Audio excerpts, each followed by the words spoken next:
Hello everyone, welcome back. This is a story from her silent revenge, and it has taken a turn you absolutely didn't expect. Let's begin. I was sitting at an upscale cafe with my husband and my brother. While they went to pay the bill, a nervous-looking stranger with worried eyes walked up to me, placed a walnut wooden box in my hands, and whispered, "Don't sign any papers. Don't trust them. Tonight, you'll need this to survive." Before I could even stammer a question, he disappeared into the crowd. I slipped the box into my bag, trying to stay calm when my husband returned with a fake smile on his lips. When we got home and I finally opened the hidden compartment at the bottom of the box, I completely froze. Honestly, it means the world that you chose to spend your time here. Now please share which city or country you're watching from in the comments below. I want to know how far this story has traveled. One thing to note, while this story includes fictionalized details crafted for storytelling and educational purposes, and any similarities to actual names or locations are purely coincidental, the core message I'm delivering. That's something I hope stays with you long after you finish listening. The wine bar smelled like oak and overpriced Pinot Noir, and my husband was lying to me. I could see it in the way Reed leaned forward across the table, his hands folded like a man deep in prayer. His voice was soft, almost tender. "Rowan, honey, I hate seeing you like this. Exhausted. Stretched too thin. The vineyard is too much for one person." I wrapped my fingers around my wine glass and forced a thin smile. "I'm managing." "Are you—" He reached across the table and placed his hand over mine. His palm was warm, steady, the kind of touch that should have been comforting. Instead, it felt like a trap. "You're a teacher, not a businesswoman. Your father left you that vineyard because he loved you, but he never expected you to run it alone. It's okay to let it go." Let it go. The words hit like stones. Ashford Vineyard wasn't just land. It was 50 acres of rolling hills and ancient vines, a white Victorian house, a cellar full of bottles older than I was. It was my father's legacy, the place he'd poured his heart into after my mother died. And now Reed wanted me to sell it. $8.5 million. He continued, his thumb brushing over my knuckles. "That's more than enough to start over. We could buy a house by the coast, travel. You wouldn't have to worry about harvest seasons or payroll. We could finally breathe." I pulled my hand away. I said, "I'm managing." Reed's jaw tightened, just for a second. Then the smile returned. "I'm not trying to pressure you. I'm trying to help." Across the table, my brother Sterling cleared his throat. He'd been sitting there the whole time, silent as a shadow, watching me like a predator watches prey. Sterling was 10 years older than me, broad-shouldered and sharp-eyed. We shared a father, but different mothers. When our father died 4 years ago, Sterling had received $500,000 in cash. I'd inherited the vineyard. Sterling burned through his inheritance in less than 2 years. Bad investments, a Bitcoin crash. Now he was broke and desperate. Rowan Sterling said, his voice gravelly, "Reed is right. You're in over your head. Property taxes are killing you. If you wait too long, you'll lose everything." "I'm not selling," I said. Sterling's eyes narrowed. "You're being stubborn." "I'm being loyal." "Loyal to what, a dead man—" I stood up my chair, scraping loudly. A couple at the next table glanced over. I didn't care. "I need some air," I said, grabbing my purse. Reed stood too. "Rowan, wait. I'll be right back." Outside, the October night was cool and sharp, carrying the scent of eucalyptus from the street. Downtown Napa was quiet, a few tourists strolling past shops, laughter drifting from a nearby tasting room. I headed toward the parking lot behind the building, my heels clicking against the pavement. The lot was poorly lit, just a single flickering street lamp. My car, a dusty blue Subaru Outback, was parked near the back fence beneath an old oak tree. I'd learned to park in the shadows after my father died. It felt safer. But tonight the shadows didn't feel safe. I stopped halfway across the lot. Someone was watching me. I could feel it. I turned. Nothing. Just empty cars and the distant hum of Highway 29. Then I saw him. A figure stood near the far edge of the lot, half hidden in the yellow light. A man, tall, wearing a faded denim jacket. He wasn't moving, just watching. "Hello," I called out, trying to sound braver than I felt. No response. I took a step back toward the wine bar keys gripped tight in my hand. "Can I help you?" The figure stepped forward. My pulse spiked. I turned and hurried toward my car, fumbling with the key fob. The locks clicked. I yanked the door open. "Wait." The voice was rough, but not threatening. I froze. The man stopped a few feet away, hands raised, palms out.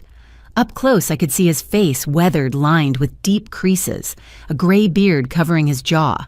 Late 60s, maybe. His eyes were tired but urgent. "I'm not here to hurt you," he said. "Then stay where you are." My phone was in my purse. I should call 911. But something stopped me. "My name is Eddie," the man said. He reached into his jacket slowly and pulled out a small wooden box, polished walnut about the size of a jewelry box, with something carved into the top. "I have something for you." I stared at the box. "I don't know you."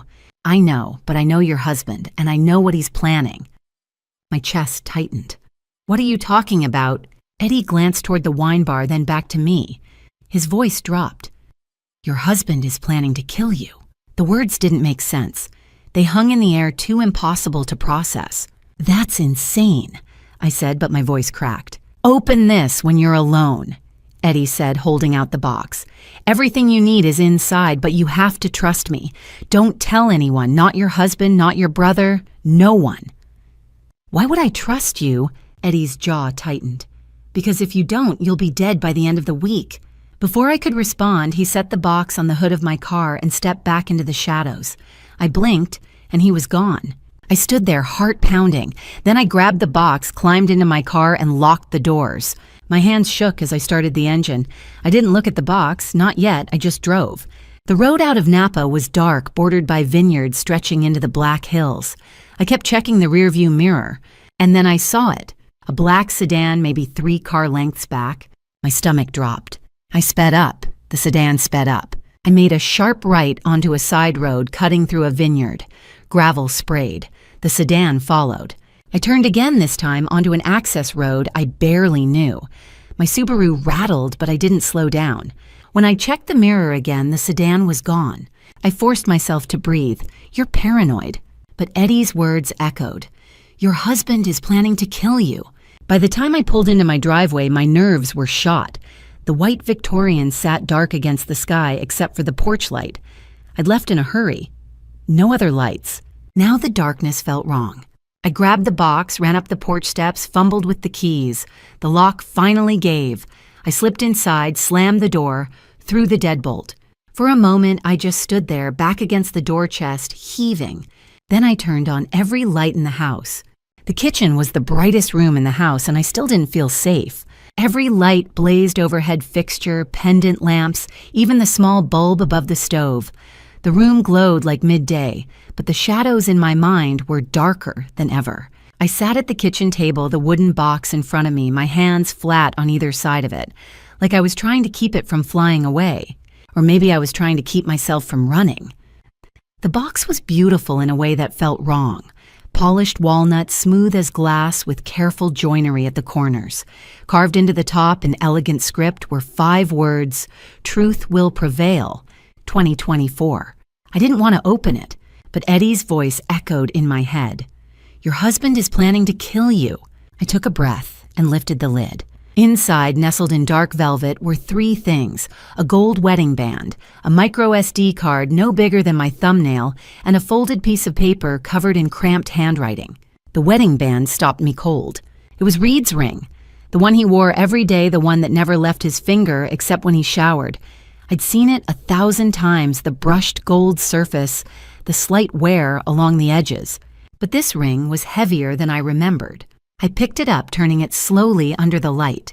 The engraving inside was still there, worn but legible. Forever.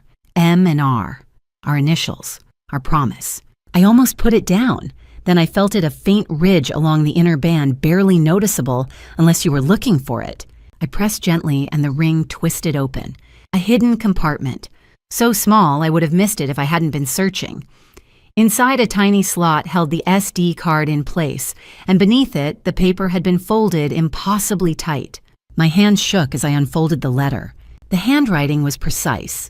Careful, the kind that comes from someone who doesn't write often, but wants every word to count.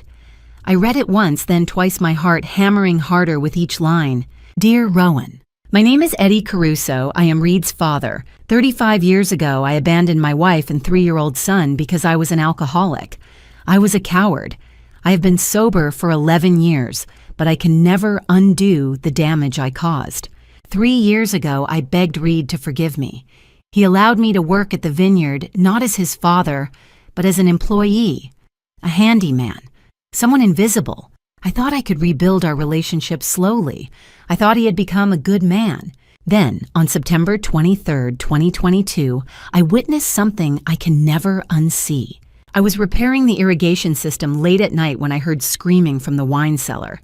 I went down and hid behind the barrels. I saw Reed and Sterling chasing a young man, Daniel Reyes, one of your vineyard workers. Daniel begged for his life. He said, "Please, I have a wife and a baby daughter." Reed struck him twice with a crowbar. I recorded everything on my phone. I wanted to call the police immediately, but I was terrified. Reed is my son. If I reported him, he would spend the rest of his life in prison. I told myself, maybe Sokolov forced him. Maybe I could gather more evidence and help Reed cooperate with the FBI to reduce his sentence.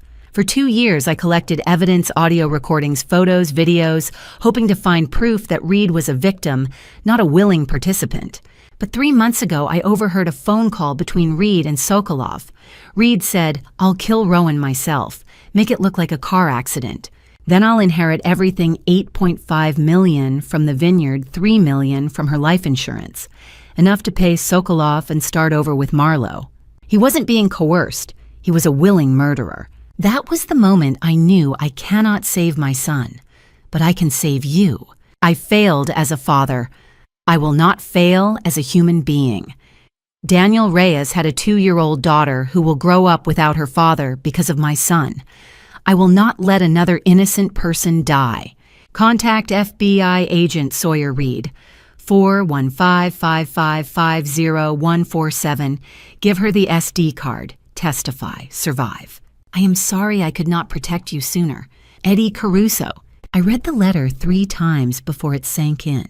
Eddie was Reed's father. Reed had killed someone. A vineyard worker named Daniel Reyes.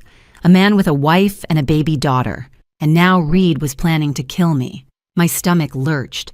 I shoved back from the table and stumbled to the sink, gripping the edge until my knuckles went white. I didn't throw up, but I came close. When I could breathe again, I returned to the table and picked up the SD card. My laptop was still on the counter where I'd left it that morning. I grabbed it, sat back down, and plugged in the card. The screen lit up. A folder appeared for Rowan. Inside were dozens of files. I clicked on the folder properties. 47 audio recordings, 89 photographs, 12 videos. My hand hovered over the mouse.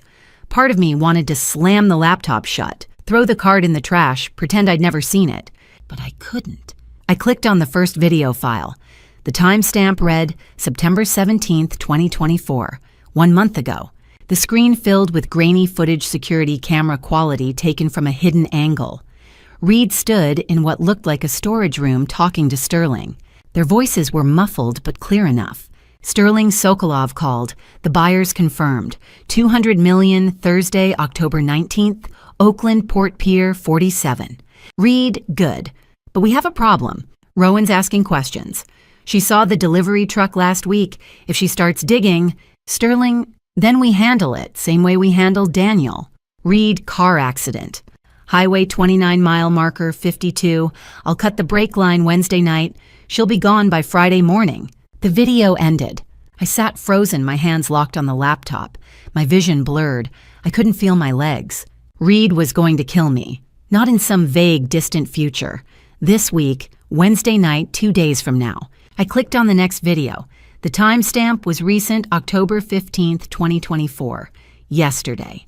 The screen showed Eddie's face lit by a single desk lamp. His voice was low, urgent. "Rowan, if you're watching this, you've read my letter. I know this is overwhelming, but you don't have much time. Tonight at exactly 11:47 p.m., you need to go to the wine cellar. That's when the security system shifts between camera feeds. There's a 3-minute blind spot. That's your window.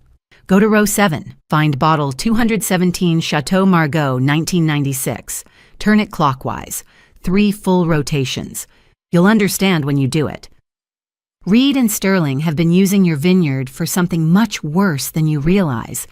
The evidence is there, but you have to move fast. Trust FBI agent Sawyer Reed. Her number is in my letter.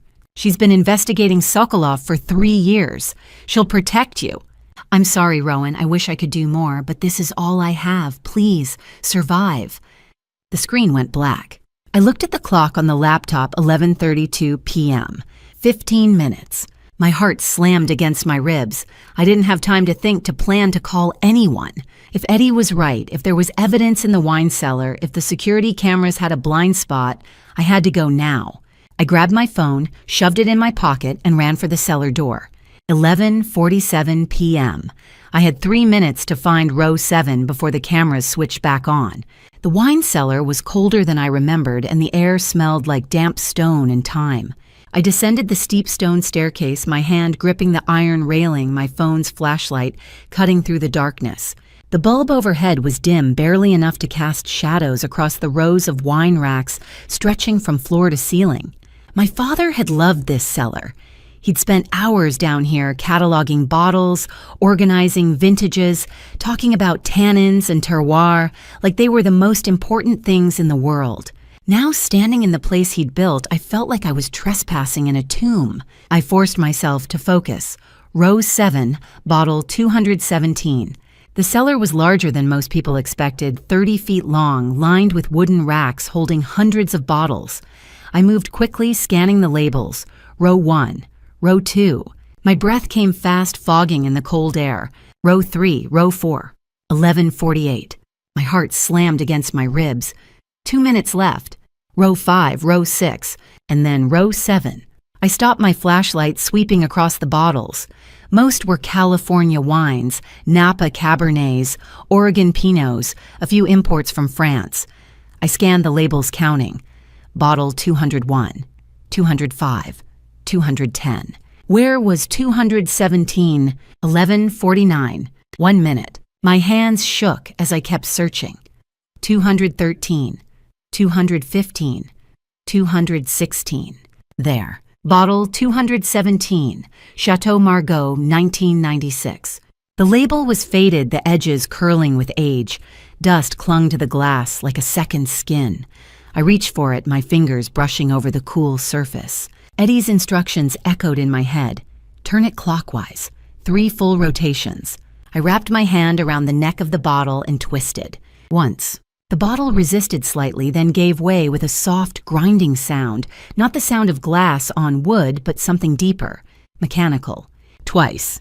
The grinding grew louder, accompanied by a faint clicking, like gears turning somewhere inside the wall. 3 times. A loud clunk echoed through the cellar, and I jumped back, my heart in my throat. For a moment, nothing happened. Then slowly, a section of the stone wall behind row 7 began to move. I stared, frozen, as a panel seamlessly disguised to look like solid rock slid to the left with a metallic scrape. Dust and bits of mortar rained down as the hidden door revealed a narrow passageway beyond, swallowed in darkness. Cold air rushed out, carrying the acrid smell of chemicals. My nose burned. I pulled out my phone, turned on the flashlight, and the beam cut through the blackness. The passage was narrow, maybe 3 feet wide, with rough brick walls that looked old. Really old. Prohibition era, I realized. Napa Valley had been riddled with bootlegging tunnels back in the 1920s, secret routes for smuggling liquor when selling alcohol could land you in federal prison. But why would my father or Reed hide something down here? I stepped closer to the opening. Every instinct screamed at me to turn around, to go back upstairs, to call someone. But Eddie's voice echoed in my head. You have 3 minutes. That's your window. I glanced at my phone. 11:50. The cameras were back on. A faint mechanical whir sounded from somewhere above the security system, switching feeds. But I was already inside the tunnel, past the camera's range. I took a breath and stepped forward. The tunnel was narrow and low. I had to stoop as I moved one hand trailing along the damp brick wall for balance. The air was thick, hard to breathe, like being buried alive. My phone's flashlight barely cut through the darkness, illuminating only a few feet ahead. The smell grew stronger the deeper I went, sharp chemical burning the back of my throat. Ink, solvents, something else I couldn't name. I walked maybe 50 feet before the tunnel opened up into a larger space. I stopped at the threshold, sweeping the flashlight across the room, and froze. The chamber was huge, maybe 30 by 40 feet, with a vaulted ceiling supported by thick wooden beams. It looked like it had been carved out of the hillside itself, the walls a mix of exposed rock and crumbling mortar. But it wasn't the architecture that made my breath catch. It was what filled the room. An offset printing press dominated the center of the space, massive and industrial, its steel frame gleaming dully in the beam of my flashlight. It was the kind of machine you'd see in a professional print shop, not hidden in a tunnel beneath a vineyard. Beside it sat stacks of paper, special paper. I realized my stomach sinking. Cotton linen blend, the same kind used to print U.S. currency. Bottles of chemicals lined makeshift shelves along one wall, inks, solvents, fixing agents, all labeled in neat, handwritten script. And beyond that, stacked on wooden pallets like cargo in a warehouse, were bundles of $100 bills, wrapped in plastic, shrink-sealed, ready to ship. Fake $100 bills. Millions of dollars worth. I moved closer, my legs unsteady, and spotted a ledger book on a metal desk shoved against the far wall. I flipped it open, my pulse hammering in my ears. The entries were meticulous. Dates, quantities, coordinates. The handwriting was small and precise, almost clinical. One name appeared over and over, NS. And at the top of the most recent page, in bold letters, Nikolai Sokolov. Total production, $47 million. 36 months. Next shipment, October 19th, 2024. Oakland Port Pier, 47. $200 million. 4 days from now. My hands shook as I pulled out my phone. No signal down here, of course not, but I could take pictures. Document this. Prove it was real. I snapped photos of the press, the paper, the chemicals, the pallets of fake bills, the ledger page after page of evidence. My hands were shaking so badly that half the photos came out blurred, but I didn't care. I just kept clicking, desperate to capture everything before. Footsteps. I froze the phone, still raised my thumb, hovering over the screen. The sound was faint but unmistakable, footsteps echoing through the tunnel. Not from the direction I'd come, from somewhere else. Another entrance. Voices followed, low, muffled, getting closer.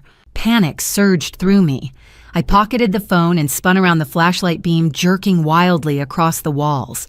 There had to be somewhere to hide. A corner, a crate, anything. Then I heard it. A voice I knew too well. Reed. Told you she's been asking questions. If she finds this place... Another voice. Sterling. Relax, she's probably asleep by now. You're paranoid. I'm not paranoid. I'm careful. There's a difference. The voices were getting closer, 20 feet away. Maybe less. I looked around frantically. There was an air duct grate set high in the wall, maybe 8 feet off the ground. It was small, barely 2 feet square, but it was open, the metal slats rusted and bent. I didn't think, I just moved. There was a wooden crate near the wall stamped with Cyrillic letters I couldn't read. I dragged it beneath the grate, the wood scraping loudly against the concrete floor. I winced at the noise and climbed on top. The duct was higher than I thought. I had to stretch my fingertips, barely catching the edge. I pulled myself up my arms, screaming in protest, and squeezed through the narrow gap. The duct was dark and cramped the metal cold against my skin.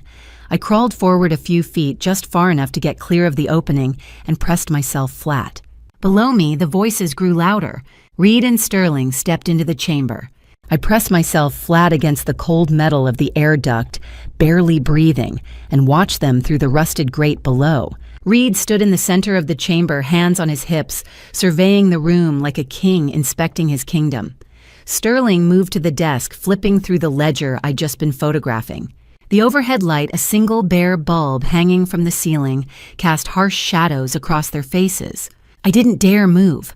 The duct was cramped, maybe 6 feet long and 2 feet wide, the metal cold against my skin. Dust clung to everything.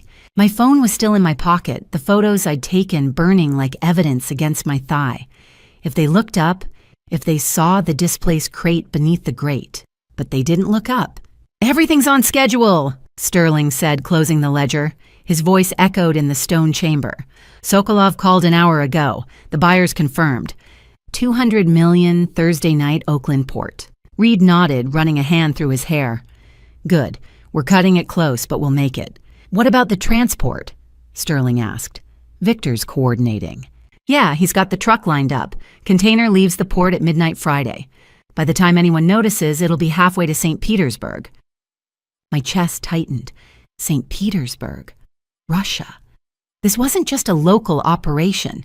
This was international. Sterling leaned against the desk, crossing his arms. And Rowan. The sound of my name made my heart stop. Reed's jaw tightened. She's becoming a problem. I told you she'd refuse to sell. I know. Reed's voice turned sharp, frustrated. But I thought I could convince her. I thought if I played the concerned husband long enough, she'd give in. But she's stubborn, just like her father. Sterling snorted. Michael was a pain in the ass, too. At least he had the decency to die before he found this place. I bit down on my fist to keep from making a sound. My father. They were talking about my father like he was an inconvenience. Rowan's not going to sell, Reed said, pacing now, his boots echoing on the concrete. Which means we move to Plan B. Sterling straightened. You sure that's a big step? It's the only step. Reed stopped turning to face him. We can't afford to wait. If she starts digging, if she talks to the wrong people, this whole thing falls apart. Sokolov won't hesitate to kill us both. You know that. Sterling was quiet for a moment. Then he said, What do you want to do? Reed didn't answer right away. He walked to one of the pallets, running his hand over the shrink-wrapped bundles of fake bills. Same thing we did with Daniel Reyes. My blood went cold. Sterling shifted uncomfortably. Reed, remember? Reed's voice was calm now, almost conversational. September 2022. Daniel was working late, restocking the wine cellar. He saw something he shouldn't have someone going down here. He followed, found the press. I remember, Sterling said quietly. We had no choice. Reed turned to face him. He was going to call the police, so I hit him, twice. With the crowbar, we used to pry open the crates. He mimed the motion, swinging an invisible weapon. First hit, he went down. Second hit, he stopped moving. I pressed my hand harder against my mouth. I could taste blood where I'd bitten my lip. Detective Hayes buried it as a workplace accident, Reed continued. Ruled it a fall from a ladder. No autopsy, no investigation. Case closed in 48 hours. Sokolov paid Hayes $87,000 to make sure it stayed that way. Sterling rubbed the back of his neck. And you want to do the same with Rowan? Not the same. Different method. Reed pulled out his phone, scrolling through something. Tomorrow night, 8 p.m. I'll tell her I need to talk, that I want to apologize for pressuring her. I'll suggest we go for a drive, just the two of us, no distractions. We'll take Highway 29 north mile marker 52. There's a sharp curve there, steep drop on the right side. Brake failure, Sterling guessed. Exactly. I'll cut the brake line before we leave. By the time we hit that curve, she won't be able to stop. Car goes over the embankment, rolls down the hill. She'll be dead by the time anyone finds her, and I'll be the grieving husband who barely survived. Sterling stared at him. You've really thought this through. I've had 2 years to think about it. Reed pocketed his phone. Ever since Daniel. I knew eventually Rowan would become a problem. I just didn't think it would be this soon. And after she's gone, I inherit everything. The vineyard, the house, the life insurance, $3 million. I sell the property to Sokolov's shell company, pocket another $2 million as a kickback, and disappear. Costa Rica, maybe, or Thailand. Somewhere without extradition. Sterling hesitated. What about Marlo? A slow smile spread across Reed's face. Marlo comes with me. She's already filed for divorce from Warren. By the time Rowan's funeral is over, we'll be gone. My vision blurred. I couldn't breathe. The duct felt like it was shrinking, pressing in on me from all sides. Reed checked his watch. Come on, we need to get back upstairs before anyone notices we're gone.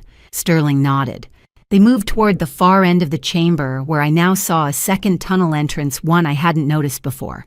Reed flipped off the overhead light, plunging the room into darkness. The sound of a metal door clanging shut echoed through the chamber. Then silence.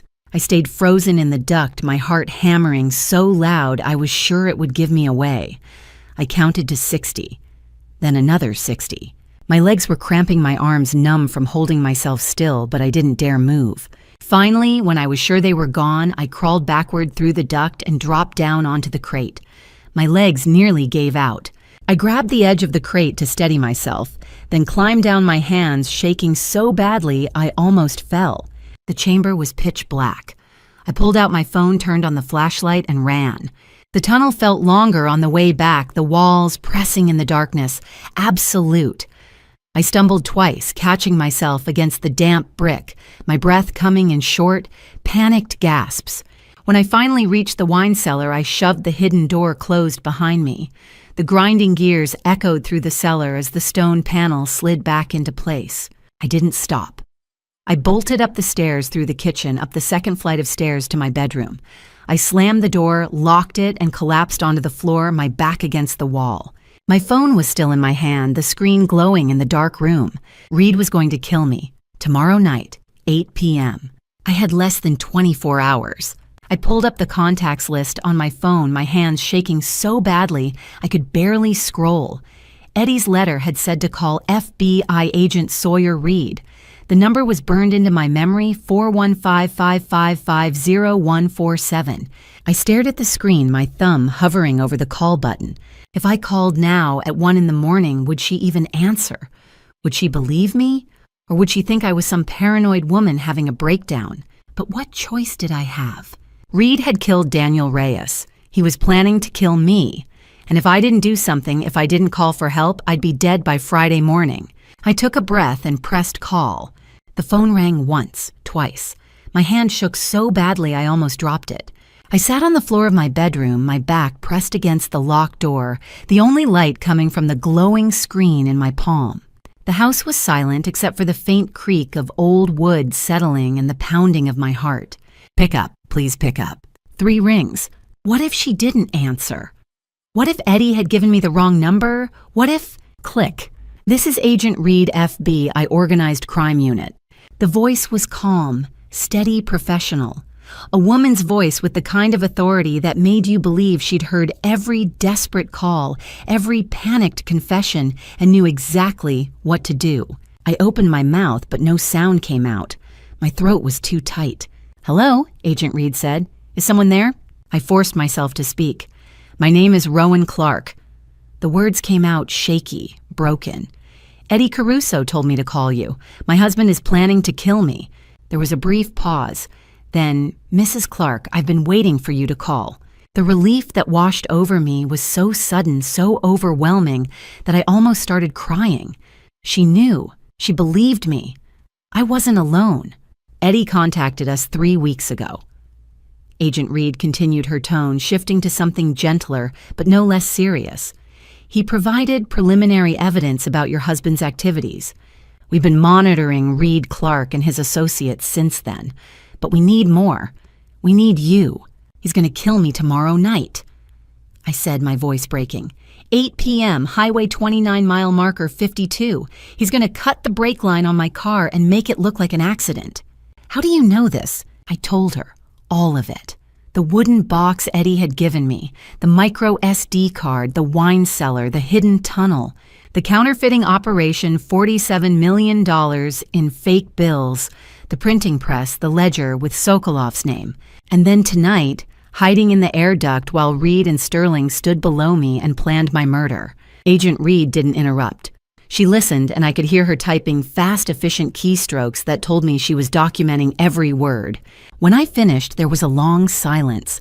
"Mrs. Clark," Agent Reed said finally, "you've just provided us with critical evidence. The SD card Eddie gave you, do you still have it?" "Yes, it's in my laptop, and I took photos tonight of the printing press, the fake money, the ledger." "Good. Don't delete anything. Don't touch the SD card. We'll collect it when you come in." "Come in," I repeated. "Tomorrow morning, 9 a.m., FBI Field Office, San Francisco Golden Gate Avenue. I'll text you the address. Bring the SD card, your phone, and anything else Eddie gave you." I nodded even though she couldn't see me. "Okay." Mrs. Clark Rowan listened to me carefully. Her voice hardened, and I could hear the urgency beneath the calm. "Do not tell anyone about this call. Not Reed. Not your brother. Not your sister. No one. If Reed suspects you know he will move up the timeline, he'll kill you tonight instead of tomorrow. My stomach twisted. What do? Act normal, go to bed, wake up at your usual time. If Reed talks to you, be polite but distant, the way you've been acting since he pressured you to sell the vineyard. Don't give him any reason to think you've discovered his plan. But what if he... I couldn't finish the sentence. We'll have agents monitoring your house starting at 6 a.m., Reed said. They'll be in unmarked vehicles dressed as utility workers. You won't see them, but they'll be close. If anything happens, if Reed tries anything before you leave for San Francisco, they'll intervene. I wanted to believe her. I wanted to feel safe. But all I could think about was Reed standing in that underground chamber talking about cutting my brake line like he was ordering coffee. What happens after I come to the field office? I asked. We'll debrief you, review the evidence, and then we'll execute arrest warrants for Reed Sterling and everyone else involved in this operation. But we need your testimony on record first.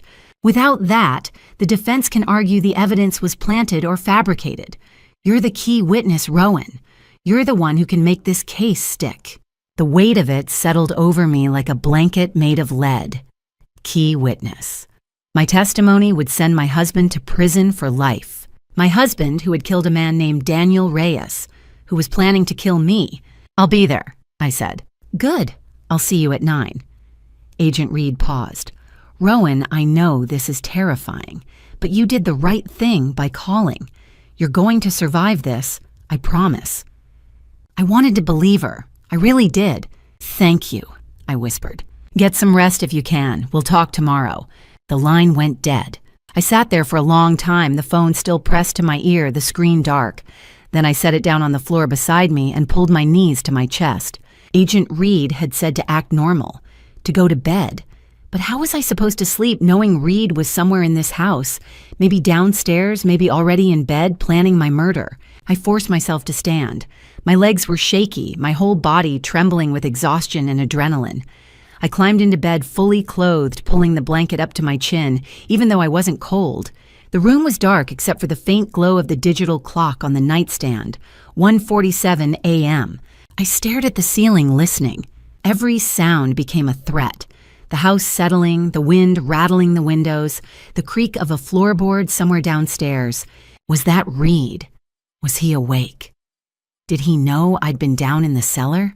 Did he know I'd called the FB? I squeezed my eyes shut and forced myself to breathe. 6 a.m. Agent Reed had said agents would be here at 6 a.m. That was 4 hours away. I just had to survive 4 more hours. I must have drifted off at some point because the next thing I knew, I was jerking awake, my heart slamming against my ribs. The clock read 3:02 a.m. Something had woken me, a sound close. I lay perfectly still listening. Then I heard it again, an engine idling right outside my window. I slid out of bed as quietly as I could and crept to the window, careful not to make the floorboards creak. I lifted the edge of the curtain just enough to peek through. A car sat at the curb maybe 30 feet from the house. Black sedan, no headlights, just the faint red glow of taillights in the darkness. Someone was inside. I could see the silhouette of a driver, the faint ember of a cigarette glowing in the dark, watching. My breath caught. Was it Reed? Had he followed me somehow? Or was it one of Sokolov's people making sure I didn't run? The car sat there for what felt like forever. 30 seconds, a minute.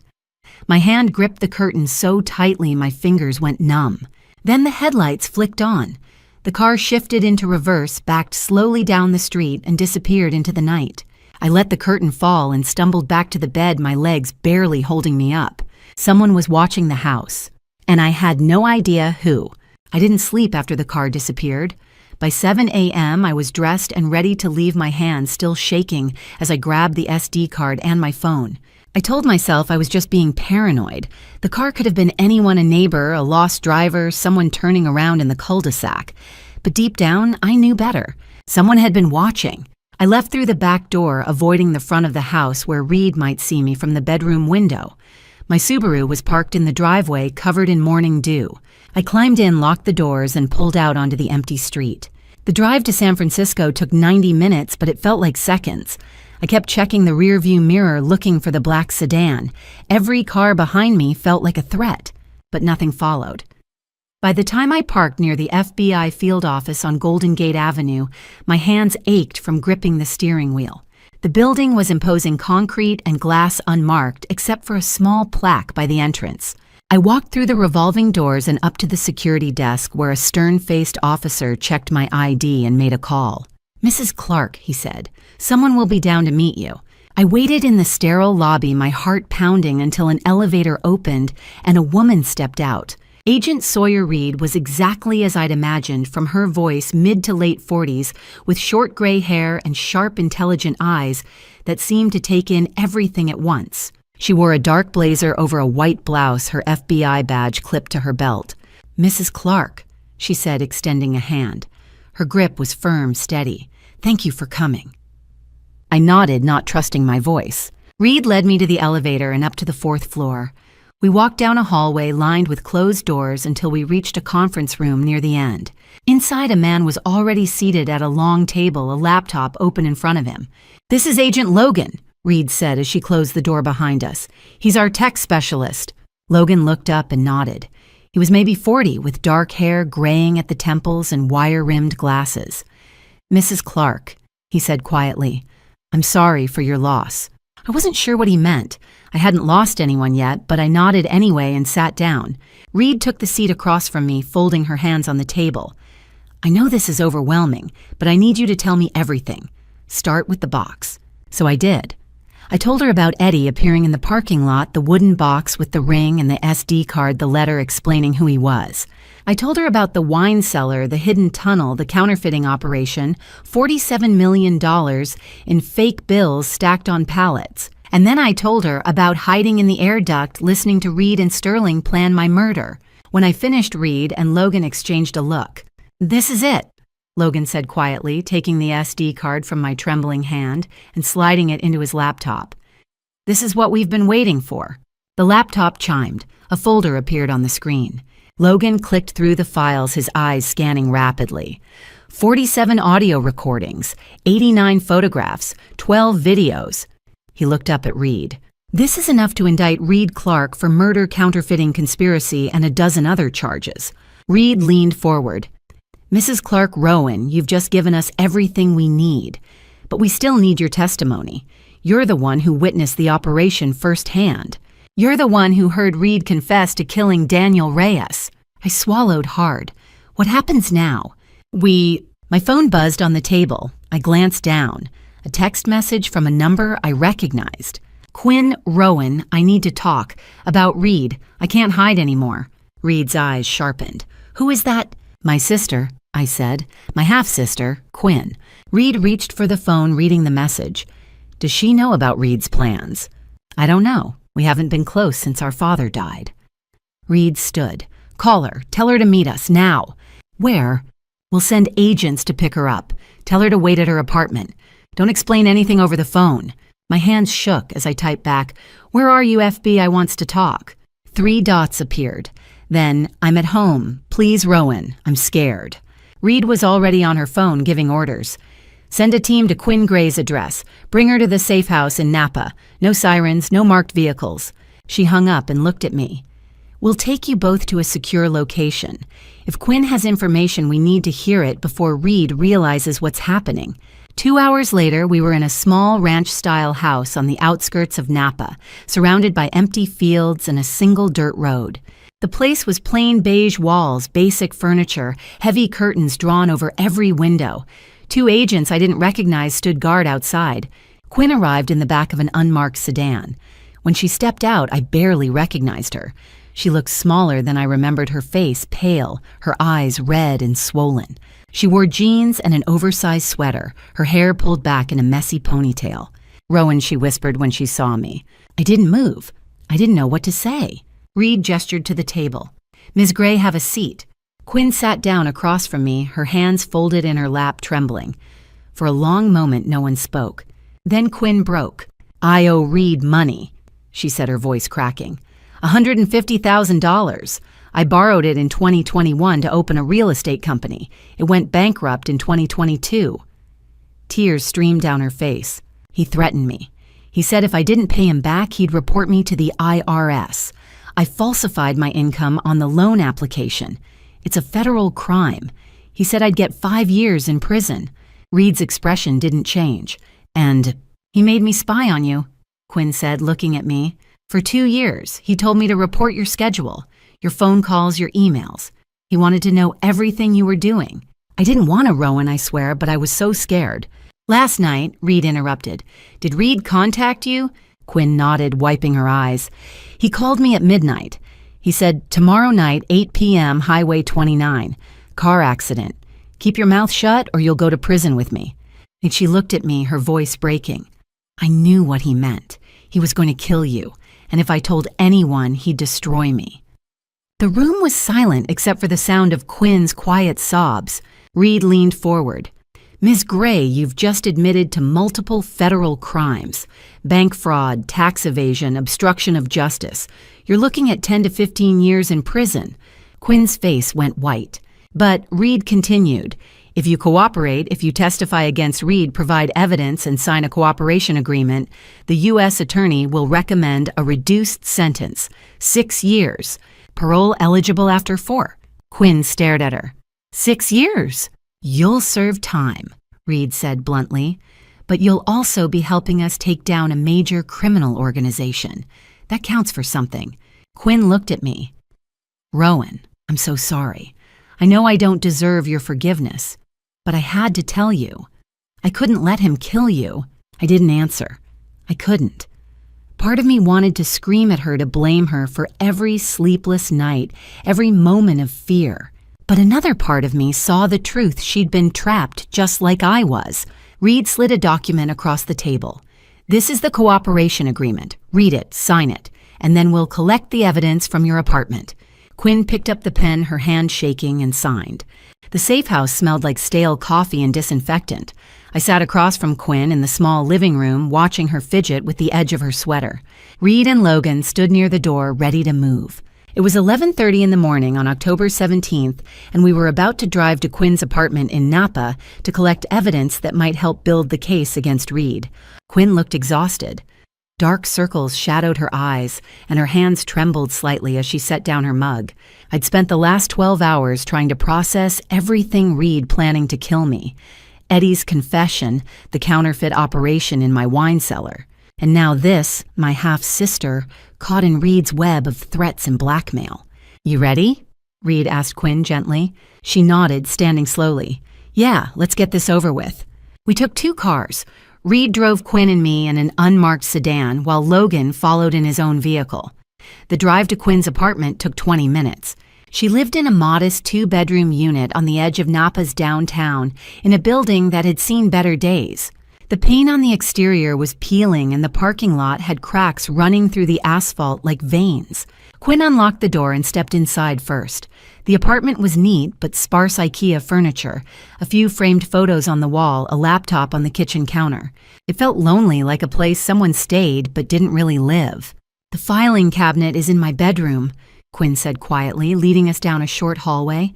Her bedroom was small, with a double bed pushed against one wall and a metal filing cabinet next to a closet. She knelt beside it and pulled open the second drawer, her fingers shaking as she sorted through manila folders. Here, she said, handing a thick folder to Reed. This is everything. Reed opened it, carefully pulling out documents one by one and laying them on the bed.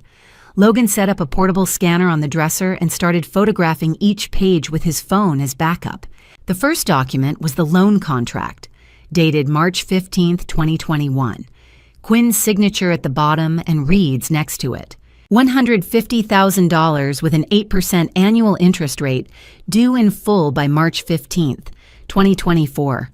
I read the terms twice, my stomach twisting. Reed had lent her the money that probably wasn't even his, knowing what I knew now about his criminal ties. Why did you need this much? I asked, unable to stop myself. Quinn didn't look at me. I wanted to start a real estate company. I thought I could make it work.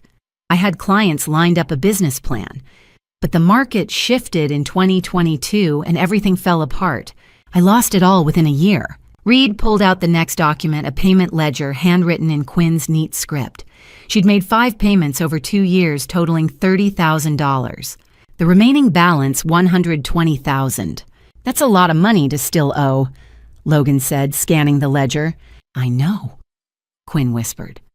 I tried. I worked 2 jobs, but Reed kept raising the interest adding fees I didn't understand. It was never enough. The next stack of papers made my blood run cold. 37 printed emails, all from Reed's personal account, spanning from January 2022 to September 2024. Reed handed me the first one, and I forced myself to read it. Quinn, you're 3 months behind. Pay up by March 2024, or I'll report your tax fraud to the IRS. You falsified your income on the 2021 return. That's a federal crime. Minimum 5 years in prison. Don't test me. Read. My hands started shaking. I flipped to the next email, then the next. They were all the same threats, ultimatums, reminders of what would happen if Quinn didn't pay. Some were short and blunt. Others were long, detailing exactly how Reed would destroy her life if she didn't comply. He threatened you for 2 years, I said, my voice barely above a whisper. Quinn finally looked at me, tears streaming down her face. I didn't know what to do, Rowan. I couldn't go to the police. I thought if I just kept trying to pay him back, he'd leave me alone. But he never did. He kept asking for more. Logan finished scanning the last email and closed his laptop. This is solid evidence, he said to Reed. Financial coercion, extortion, blackmail. Reed used her desperation against her. Reed nodded, his expression grim. Quinn, you're both a victim and an accomplice in this situation. You helped Reed by staying silent about things you witnessed, things that could have stopped him sooner. But the court will take your cooperation into account. You signed the agreement with us. That counts for something. Quinn wiped her eyes with the back of her hand. I know I should have come forward earlier. I was scared. I still am. Reed pulled out a formal document from his briefcase, a cooperation agreement between Quinn and the FBI. He laid it on the bed next to the evidence. This states that you'll testify against Reed and provide any additional information we need. In exchange, the prosecutor will recommend a reduced sentence. Do you understand? Yes, Quinn said softly. Sign here. She picked up the pen Reed offered and signed her name at the bottom of the page. Her hand was steady this time. I stood there watching, feeling a strange mix of anger and guilt. Anger at Reed for manipulating Quinn, for turning my family against me. But also guilt that I hadn't noticed, hadn't asked her if she was okay, hadn't been there when she needed help. I'm sorry, I said suddenly. The words came out before I could stop them. Quinn looked up, surprised. You're sorry, Rowan. I'm the one who... I know, I interrupted. But I should have known something was wrong. I should have been a better sister. She didn't say anything for a moment, just stared at me with red-rimmed eyes. Then she shook her head slowly. You couldn't have known. Reed made sure of that. Reed packed up the documents and handed the folder to Logan. We're done here. Let's head back to the safe house. As we walked out of the apartment, I glanced back at Quinn. She looked smaller somehow, like the weight of everything had finally caught up with her. I wanted to forgive her, to tell her it would all be okay, but I couldn't. Not yet. Because the truth was, I didn't know if I'd ever be able to fully trust her again. We returned to the FBI field office just after 2 in the afternoon. My head was still spinning from everything we'd found at Quinn's apartment. The loan documents, the threatening emails, the evidence of Reed's systematic manipulation. Reed led me to a small conference room with a large monitor mounted on the wall. Logan set up his laptop and connected it to the screen. We've got someone joining us via video call, Reed said, gesturing for me to sit. Reed Keller. He was your father's attorney. The name hit me like a punch to the chest. Reed Keller had handled my father's estate after he died in 2020. I remembered him vaguely, a tall man in his 60s with silver hair and a kind smile. He'd walked me through the probate process, explained the terms of the will, made sure everything was transferred properly. Or at least that's what I'd thought at the time. Logan clicked a few keys and the screen flickered to life. A moment later, Reed Keller appeared, sitting in what looked like a law office in New York City. Behind him, floor-to-ceiling bookshelves were filled with legal texts. He wore a navy suit and wire-rimmed glasses, and his expression was serious. Ms. Clark, he said, nodding at me through the screen. I'm glad to see you're safe. Agent Reed briefed me on the situation. Mr. Keller. I managed my voice tight. I don't understand. What's this about? He leaned forward slightly, folding his hands on his desk. I need to show you something that should have been presented to you 4 years ago. It's about your father's will. Reed handed me a bottle of water. I took a sip, trying to steady myself. Keller continued. In September 2019, your father, Michael Clark, came to my office in New York to draft his final will and testament. He was very specific about his wishes. The document was notarized by Helen Ortiz, a licensed notary public, on September 1st, 2019. I have the original in my possession. He held up a thick document to the camera, then set it down and began reading from it. The will states the following: 60% of Ashford Vineyard, valued at approximately $5.1 million, is to be inherited by his daughter, Rowan Clark. 40% of the vineyard, valued at approximately $3.4 million, is to be donated to St. Jude Children's Research Hospital. I stared at the screen, my mind struggling to process what he was saying. Wait, St. Jude. That's not... I stopped, my throat tightening. That's not what I was told. Keller's expression softened. I know. The will you received in 2020 was a forgery. The room seemed to tilt. I gripped the edge of the table, my knuckles white. Your father wanted to honor his late wife, your stepmother Sarah, who passed away from cancer in 2015, Keller explained. St. Jude was the hospital that cared for her during her final months.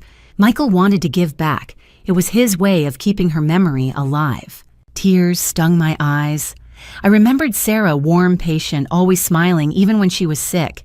She'd been more of a mother to me than my biological one ever was, and my father had wanted to honor her, but I'd never known.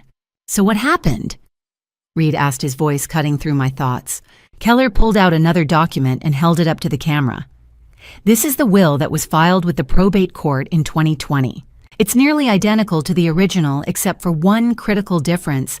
St. Jude Children's Research Hospital is completely removed from the list of beneficiaries. Instead, 100% of the vineyard goes to Rowan Clark. Logan zoomed in on the image, and I could see the differences side by side. The dates were the same. The signatures looked identical. But the content had been altered. Who did this? I asked, my voice shaking. Marlo Hayes, Keller said grimly. She was the attorney who handled the probate process after your father's death. I was out of the country at the time, a family emergency, and she was listed as the secondary executor. I trusted her. I shouldn't have. Reed leaned back in his chair, arms crossed. Explain why removing St. Jude mattered so much. Keller nodded. When a charitable organization like St. Jude is named as a beneficiary, they are legally required to conduct a thorough audit of the estate. That includes property appraisals, financial reviews, tax assessments, and physical inspections of the assets. If Jude had audited Ashford Vineyard in 2020, they would have discovered the counterfeit operation in the wine cellar within 2 weeks. Guaranteed. My stomach dropped. So Marlo forged the will to protect Reed. Exactly, Keller said. By removing St. Jude, Marlo ensured that you inherited 100% of the vineyard without any third-party oversight. No audit. No inspections. The counterfeit operation could continue operating undetected. Logan was typing rapidly on his laptop, taking notes. And then what Reed just keeps running the operation under Rowan's name? Not quite, Keller said. The plan was more sophisticated than that. Reed pressured Rowan to sell the vineyard to a shell company called North Valley Agricultural Holdings. That company is owned by Nikolai Sokolov. If Rowan had agreed to the sale, she would have received $5 million. Reed would have pocketed a $2 million commission, and the counterfeit operation would have continued under new ownership. Everyone wins except Rowan, who would have unknowingly sold a criminal enterprise. But I refused, I said quietly. I didn't want to sell. Keller met my eyes through the screen. And that's when Reed moved to Plan B, kill you, stage it as an accident, inherit everything as your surviving spouse, and then sell to Sokolov. It's cleaner. No negotiations, no questions. Reed stood and walked to the window, staring out at the city. So the forged will wasn't just about hiding the counterfeiting. It was about making sure Rowan had full control so Reed could either manipulate her into selling or eliminate her and take it himself. Correct, Keller said. I felt sick. Everything I'd believed about my inheritance, about my father's wishes, had been a lie. Marlo Hayes had stolen from St. Jude. She'd stolen from Sarah's memory, and she'd done it all to protect Reed and his criminal empire. "What happens now?" I asked, my voice barely audible. Reed turned back to the table. "We file the original will with the probate court. St. Jude's legal team will audit the vineyard. That's how we officially expose the counterfeit operation and prove that Marlo forged the documents. It's ironclad evidence." Keller nodded. "I'll send you a PDF of the original will, along with the notarized certification from Helen Ortiz. I've already contacted St. Jude's legal department. They're ready to move forward." "Thank you," I said, though the words felt hollow. Keller's expression softened again. "Your father loved you, Rowan. He wanted to make sure you were taken care of. I'm sorry this happened. I should have been there." The screen went dark as the call ended. I sat there in silence, staring at the blank monitor. Reed placed a hand on my shoulder. "We're going to make this right," he said quietly. I nodded, but I couldn't speak. All I could think about was my father sitting in Reed Keller's office 4 years ago, carefully planning how to honor Sarah's memory, and how Reed, my husband, the man I'd trusted, had destroyed it all. Logan closed his laptop. "Reed, I just got a message from the forensics team. They're ready to exhume Daniel Reyes's body tomorrow morning." Reed nodded. "Good, that's task 9. Let's move." I stood slowly, my legs unsteady. Everything was unraveling, and I didn't know if I'd ever be able to put it back together. The Napa County Forensic Office smelled like disinfectant and something metallic I didn't want to think about. Reed and I arrived at 4 in the afternoon, and Dr. Emma Larson met us in the hallway, a tall woman with gray streaks in her dark hair and eyes that had seen too much death. "Agent Reed," she said, shaking his hand, "the exhumation's complete. Follow me." We walked through a maze of corridors until we reached the examination room.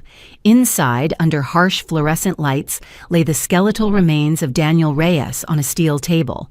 I'd never met him, but I knew he'd had a wife and a daughter. Reed had taken everything from them. Dr. Larson pulled on latex gloves and pointed to the skull. "Daniel Reyes died September 23, 2022. Detective Hayes classified it as a workplace accident, a fall from a ladder. He was wrong." She indicated 2 deep fractures on the back of the skull. These injuries were caused by a heavy, blunt object, probably a crowbar. Notice the angle both strikes came from above and behind. If Daniel had fallen from a ladder, the fractures would be on the front or side of the skull, and the pattern would be completely different. Reed leaned closer. 2 separate strikes. Yes, and there are no defensive wounds on his hands or forearms. Daniel never saw it coming. He was attacked from behind without warning. Dr. Larson's voice was clinical, but her jaw was tight. "This was murder, Agent Reed, not an accident." She handed him a thick folder containing the autopsy report and photographs. Reed tucked it under his arm, thanked her, and we left. Outside, Logan was waiting by the car phone in hand. "Eddie's at the office. He's got something else for you." My stomach twisted. Eddie Caruso, the man who'd handed me a wooden box 5 nights ago and disappeared. Reed's father, the witness who'd stayed silent for 2 years. 20 minutes later, we were back at the FBI field office. Reed led me to a small conference room where Eddie sat hunched over the table, his hands clasped together. He looked older than I remembered, white hair, deep lines carved into his face, eyes red and swollen like he'd been crying for hours. When he saw me, he stood so fast his chair tipped backward, and then he dropped to his knees. "I'm sorry," he choked out. "I should have gone to the police 2 years ago. Daniel's daughter deserves justice. I failed her. I failed you." I stood frozen, staring at this broken man on the floor. Reed stepped forward and gently pulled Eddie to his feet. "Sit down, Eddie. We need you to focus." Eddie collapsed into his chair, wiping his face with trembling hands. I sat across from him, my heart pounding. He pulled a small USB drive from his jacket pocket and slid it across the table. "This wasn't on the SD card. I kept it separate. I didn't know if I'd ever be strong enough to show anyone." Reed plugged the drive into his laptop. A video file appeared. He hit play. The footage was grainy shot from a low angle, probably hidden in the wine cellar. The timestamp read September 25th, 2022, 11:52 p.m., 2 days after Daniel's murder. Reed stumbled into frame, clearly drunk. Sterling leaned against a wooden crate, arms crossed, smirking. Daniel Reyes was weak. Reed slurred. He cried like a baby. Please, my wife, my daughter. Pathetic. He laughed, a cold, hollow sound. Sokolov told me kill or die. I chose to live. Sterling grinned. What if Rowan finds out? Reed's smile widened. I'll do the same to her. She's worth $3 million in life insurance. Easy money. The video ended. I couldn't breathe. I'd known Reed planned to kill me, Eddie's warning, the evidence, all of it pointed to that. But hearing him say it, hearing the cruelty in his voice, made it unbearably real. Reed closed the laptop and turned to Eddie. Why didn't Sokolov kill you? You were a witness. You had leverage. Eddie shook his head slowly. Reed never told Sokolov about me. He was ashamed his drunk, deadbeat father working as a handyman on his wife's vineyard. He told Sokolov I was just a temporary worker, nobody important, no family. I used an old Nokia phone to record everything. No GPS, no internet. And I only went down to the cellar at 11:47 p.m. Logan looked up from his notes. The camera blind spot. Exactly, Eddie said. 3 minutes every night when the cameras went offline. I timed it perfectly. Sokolov had no idea I existed until tonight. Logan leaned back in his chair. We hacked Sokolov's surveillance system last night. That 11:47 p.m. blind spot. It's a software glitch from 2020. They never bothered to fix it. Reed nodded. That's how you stayed invisible. Eddie's hands trembled. I was a coward. I should have gone to the police when I saw Reed kill Daniel. But I was terrified. Terrified of Sokolov. Terrified of Reed. Terrified they'd find me and kill me too. So I just kept recording, hoping someone else would figure it out. Then I saw Reed pressuring you to sell the vineyard, and I knew he was going to kill you. So I finally did something. I looked at him, this old man carrying 2 years of guilt who'd risked everything to warn me. I wanted to be angry. I wanted to scream at him for not acting sooner. But all I felt was exhaustion. You saved my life, I said quietly. Eddie's eyes filled with tears. But Daniel's daughter will never get her father back. That's on me. Reed stood. Eddie, you're going to testify. Everything you've recorded, everything you've told us, it goes into evidence. You understand? I know, Eddie whispered. I'm ready. Reed looked at Logan. Get this video to the prosecutor immediately. And I want to know who Marlo Hayes is sleeping with. Someone else is in Reed's pocket. Logan grinned. Already working on it. Task 10's going to be fun. I stood slowly, my legs unsteady. Eddie looked up at me, his face full of regret and hope.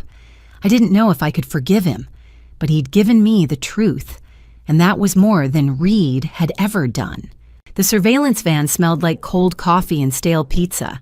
I sat wedged between Reed and Logan in the cramped back compartment, staring at a wall of monitors displaying grainy video feeds. Outside, through the tinted windows, I could see the entrance to the Silverado Resort, a luxury hotel tucked into the hills of Napa, surrounded by golf courses and vineyards. It was 6 p.m, and the sun was starting to dip below the horizon, casting everything in shades of gold and amber. Targets on the move, Logan said, pointing to one of the screens. A black Mercedes pulled into the hotel parking lot. Reed stepped out, straightening his suit jacket. He looked calm, confident, like a man who had everything under control. My chest tightened. That was my husband. The man I'd shared a bed with for 3 years. The man who was planning to kill me.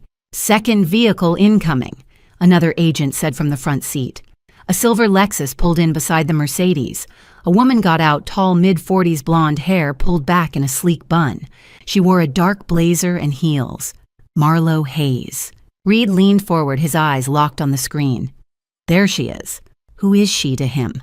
I asked, though I already suspected the answer. More than just his lawyer, Reed said grimly. Watch. On the monitor, Reed walked up to Marlo. They didn't shake hands. Instead, Reed placed his hand on the small of her back, leaning in close as they walked toward the hotel entrance. It was intimate. Familiar. The kind of touch you didn't give a business associate. My stomach turned. Room 307, Logan said, checking his tablet. She booked it under a fake name, Laura Mitchell, paid cash. They've been meeting here every 2 weeks for the past 6 months. Reed picked up his radio. Alpha team, you're clear to proceed. Plant the audio device and get out. We need clean recordings. Copy that, a voice crackled back. On one of the monitors, I watched 2 agents in hotel maintenance uniforms slip into room 307. They worked quickly, one checking the lock, the other planting a small listening device beneath the bedside table. 30 seconds later, they were gone. Logan adjusted the audio settings, and suddenly the van filled with the sound of a door opening, footsteps, muffled voices. Then Reed's voice came through clearly. "We need to be careful," he said. "Reed's been asking questions. He's got Eddie's recordings. The FBI knows about Daniel." Marlowe's voice was calm, almost cold. "Eddie's irrelevant. He's a drunk with no credibility. And Daniel's case was closed 2 years ago. Warren made sure of that." "Your husband," Reed said with a bitter laugh. "How convenient." "Warren did what he was paid to do," Marlowe replied. "He classified Daniel's death as a workplace accident. No investigation, no questions. He's been useful." I felt sick. Detective Warren Hayes, Marlowe's husband, had covered up Daniel's murder. He'd taken a bribe and buried the evidence, and now his wife was sleeping with the killer. There was a pause, then the sound of a bottle opening. Wine, probably. I imagined them sitting in that hotel room planning my death over a glass of Cabernet. "After tomorrow night, Rowan will be gone," Marlowe said. "Car accident on Highway 29, just like we planned. You'll inherit 100% of the vineyard. We sell to Sokolov for $8.5 million. I'll divorce Warren. Finally, we can be together." Reed laughed. "Sokolov wants his cut first. 30% of the sale proceeds. After that, we disappear. Costa Rica, like we talked about. New identities, new life." "What about Sterling and Quinn?" Marlowe asked. There was a long silence. Then Reed spoke, his voice dropping to something darker. "Collateral damage. If they talk, I'll frame them for Daniel's murder. I've got their fingerprints on the crowbar. Sokolov's people made sure of that." I gripped the edge of the bench, my hands shaking. Sterling and Quinn Reed was willing to throw them under the bus to save himself. He'd manipulated Quinn with debt-pressured Sterling with promises of money, and now he was ready to destroy them both. Reed's jaw tightened. He's planning to pin Daniel's murder on his own brother and Rowan's sister. Logan shook his head in disbelief. This guy's a psychopath. On the audio feed, I heard the sound of movement fabric rustling a zipper. I closed my eyes, not wanting to imagine what was happening in that room. "I love you," Marlowe said softly. "I love you too," Reed replied. "After tomorrow, it's just us. No more Rowan, no more Warren, no more problems." Reed turned off the audio. The van went silent except for the hum of the equipment. He looked at me, his expression unreadable. "Are you okay?" he asked. I didn't answer. I wasn't okay. I'd known Reed was planning to kill me, but hearing him talk about it so casually, hearing him plan a future with Marlowe, while my death was just a minor inconvenience, it shattered something inside me. "Marlowe's not just his lawyer," Reed said. "She's a co-conspirator. She forged your father's will, she helped Reed plan the murder, and she's been covering it up with her husband's help. This is a full conspiracy." Logan pulled up a file on his tablet. Detective Warren Hayes, 32 years with Napa County Sheriff's Department. Decorated officer. Clean record until now. "How much did Reed pay him?" I asked, my voice hoarse. Logan scrolled through the file. "We traced an offshore account. Reed transferred $87,000 to Hayes 2 days after Daniel's death. Payment for silence." Reed stood his head almost touching the van's low ceiling.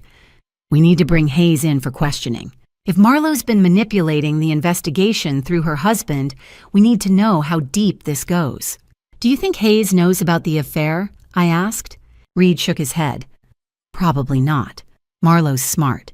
She's been playing both sides, using Warren to cover up crimes while sleeping with Reed behind his back. When this comes out, Warren's career is over. His marriage is over. Everything." Logan closed his tablet. "Task 11.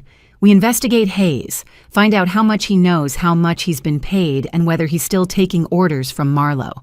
Reed picked up his radio again. "Alpha team, pull back. We've got what we need. Bravo team, maintain visual surveillance on the targets. I want to know when they leave and where they go." "Copy," the voices replied. I stared at the monitors watching the hotel entrance. In a few hours, Reed and Marlowe would walk out of that room smiling, confident, believing they'd gotten away with everything. But they hadn't. Reed had the recordings. He had the evidence. And tomorrow their entire plan would fall apart. "What happens now?" I asked. Reed sat back down, his eyes steady. "Now we set a trap. Reed thinks he's going to kill you tomorrow night on Highway 29, but we're going to be there waiting. And when he makes his move, we'll have him." Logan grinned. "This is going to be good." I nodded slowly, trying to steady my breathing. Tomorrow night, everything would end, one way or another. But first, we had to deal with Detective Warren Hayes. The Financial Crimes Unit at the FBI field office was a maze of cubicles and computer monitors, humming with the low buzz of servers and keyboards. It was 8 o'clock at night, and most of the staff had gone home, but Logan sat hunched over his desk, eyes glued to his screen. Reed and I stood behind him watching as he pulled up financial records, bank statements, and transaction logs. "Got him," Logan muttered, tapping the screen. "Detective Warren Hayes, let's see what you've been hiding." A spreadsheet appeared, rows of numbers and dates filling the monitor. Logan highlighted a section in yellow. "Offshore account in the Cayman Islands," he said. "Open March 2022, same month Daniel Reyes was killed. The account received $87,000 from a shell company called Baltic Imports, LLC. Reed leaned closer. "Baltic Imports, that's one of Sokolov's front companies." Logan nodded. "Exactly, and it's not just one payment. There are 18 separate transactions between 2022 and 2024. Small amounts, $5,000 here, $10,000 there to avoid triggering federal reporting requirements. Total $87,000. I stared at the screen, my stomach churning. Warren Hayes had been taking money from Sokolov for 2 years. Every deposit was a payoff, a bribe to keep him quiet, to keep him complicit. "There's more," Logan said, pulling up another account. "Second offshore account in Panama. Opened June 2023. Balance $120,000. Source unknown."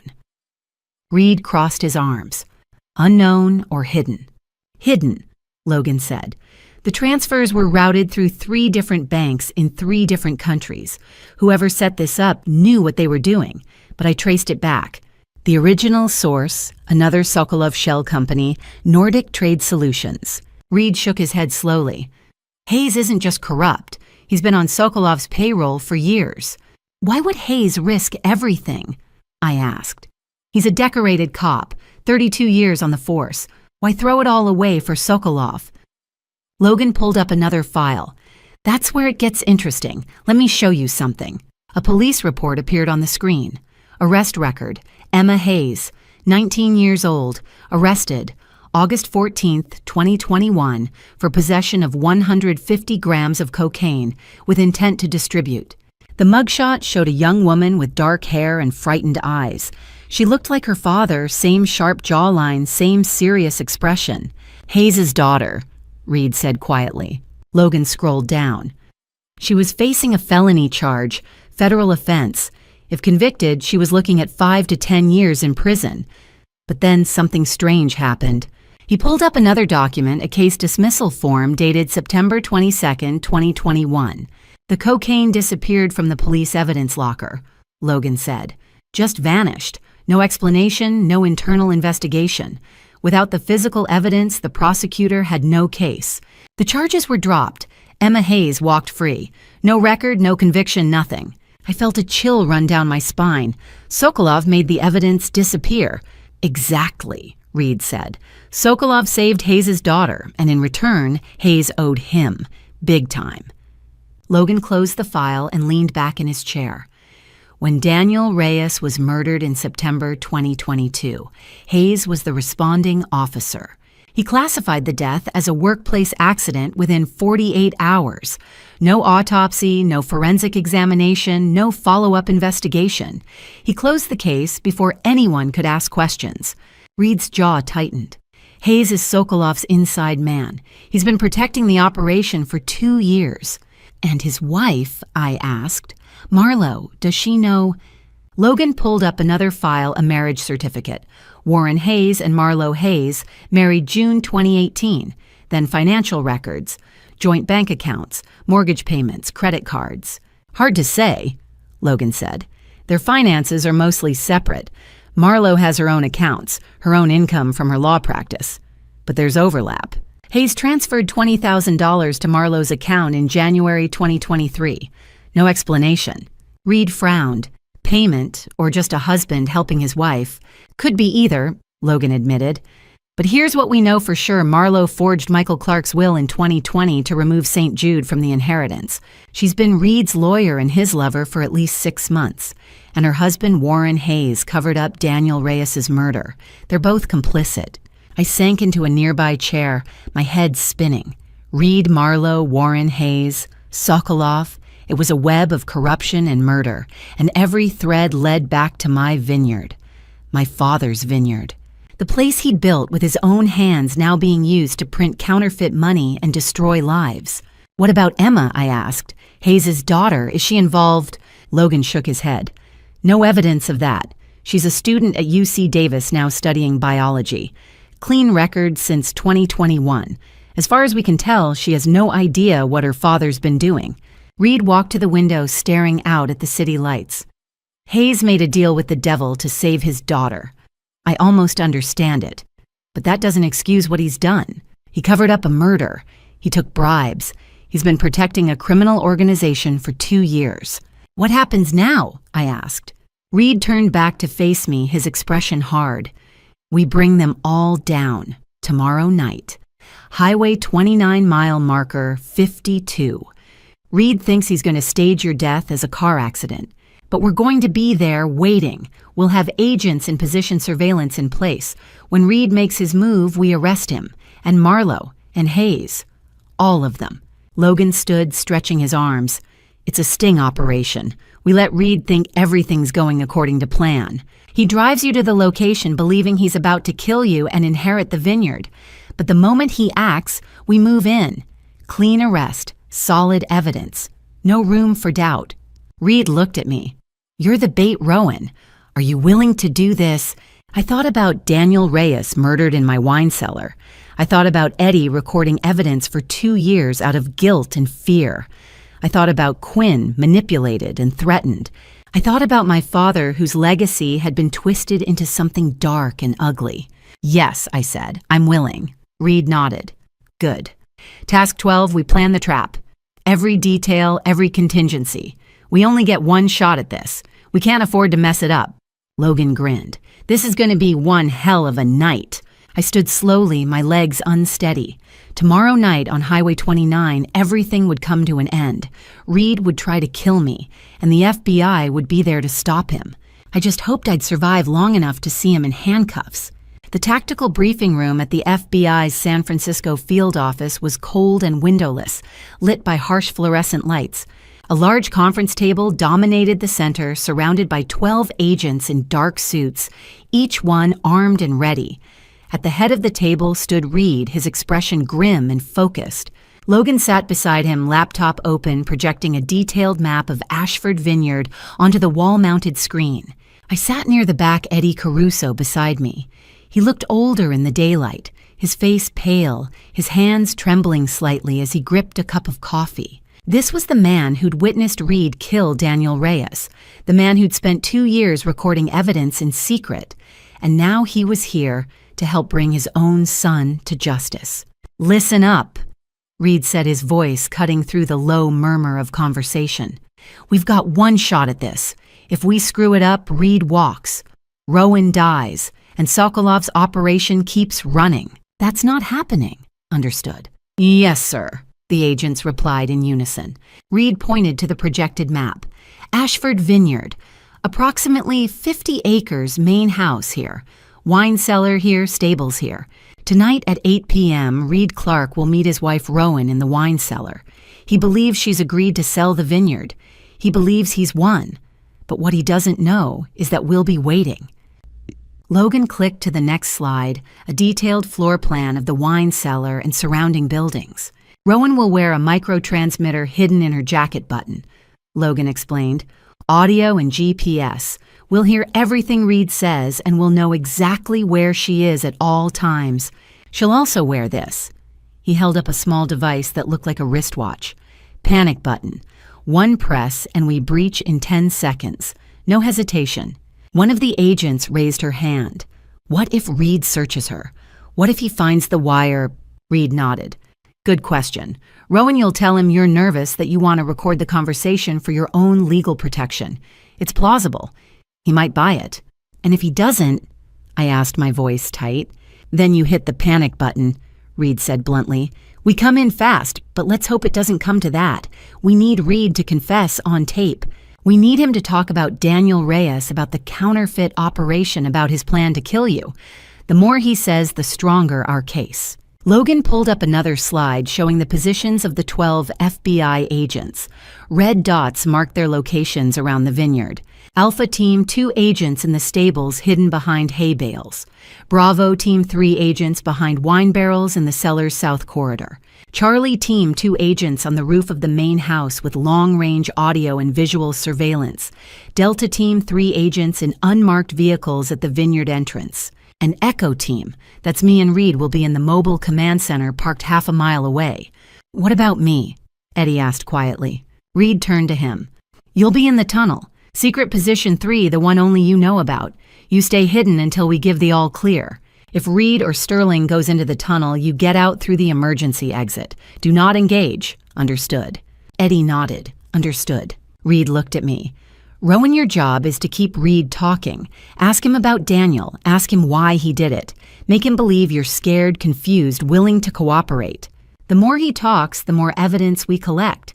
But if he pulls a weapon, if he makes any move to hurt you, you hit that button. Don't hesitate. Don't try to be a hero. We'll handle it. My hands were shaking. I clasped them together under the table, trying to steady myself. What if he brings Marlowe or Sterling or Sokolov? Logan leaned forward. We're monitoring all of them. Marlowe's at her office downtown. Sterling's at his apartment. Sokolov's still at the Oakland docks. We've got eyes on him 24/7. If any of them head toward the vineyard, we'll know immediately. Reed checked his watch. It's 10 o'clock. Rowan, you need to call Reed now. Convince him you're ready to sell. Make it believable. I pulled out my phone, my heart pounding so hard I thought everyone in the room could hear it. Reed handed me a script, bullet points of what to say, how to say it. You don't have to follow this exactly, Reed said. Just hit the key points. You're exhausted. You can't handle the pressure. You're ready to give up. Reed needs to believe he's broken you. I nodded, my throat dry. I dialed Reed's number. It rang twice before he answered. Rowan. His voice was warm, concerned, the same voice that used to tell me he loved me. Hey, sweetheart, you okay? I forced myself to sound weak, defeated. Reed, you were right. I can't do this anymore. I can't keep running the vineyard alone. It's too much. There was a pause. I could almost hear him smiling. What are you saying? I'm saying I agree. Let's sell. Bring the contract to the wine cellar tonight at 8. I'll sign it. Another pause. Longer this time. Are you serious? You're sure? I closed my eyes, channeling every ounce of exhaustion and fear I'd felt over the past week. I'm sure. I just want this to be over. I want everything to end. Okay, Reed said, his voice softening. Okay, baby. That's good. That's really good. I'll bring Marlowe and Sterling to witness the signing. Everything will be official, legal. You're making the right choice. I know, I whispered. I'll see you tonight. 8 o'clock, wine cellar. I love you, Rowan. I couldn't say it back. I just hung up. The room was silent. Every agent was staring at me. Reed nodded slowly. You did great, he said. He bought it. I set the phone down, my hands still trembling. Eddie reached over and squeezed my shoulder gently. You're brave, he said quietly. Braver than I ever was.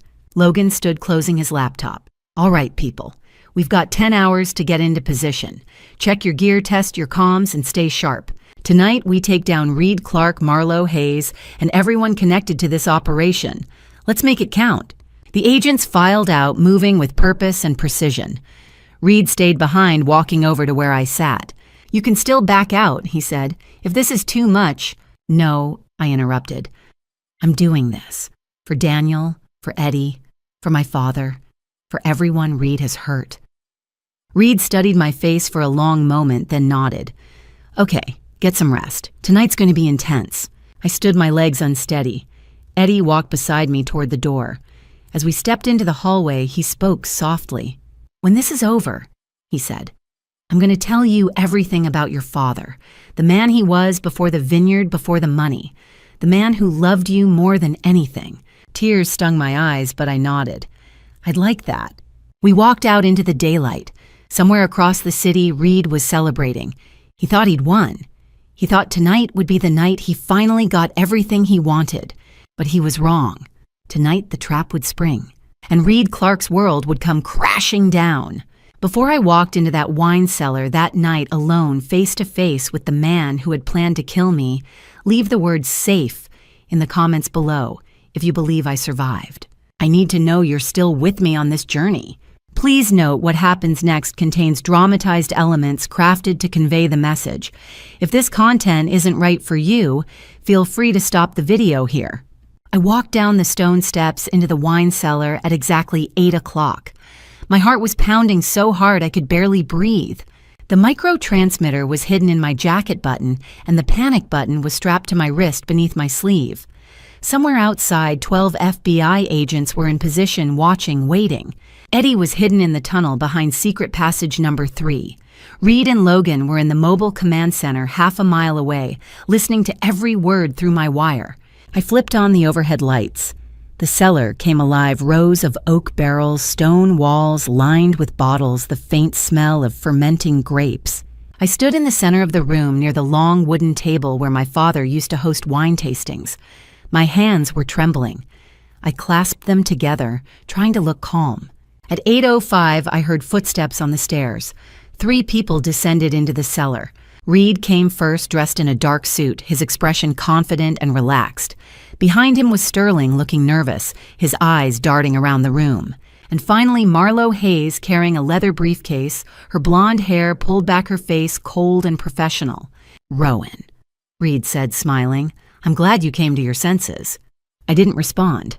I just watched as they approached the table. Marlo set the briefcase down and opened it, pulling out a thick stack of papers. "Purchase and sale agreement," she said briskly. "Sign here, here, and here. $8.5 million. Cash transfer within 48 hours. She slid the papers across the table toward me along with a pen. I picked up the pen, my hand shaking. I pretended to read the first page, scanning the legal jargon. Then I set the pen down. "Before I sign," I said quietly, "I need to ask you something, Reed." Reed frowned. "What?" I looked up, meeting his eyes. "Why did you kill Daniel Reyes?" The room went silent. Reed stared at me, his expression unreadable.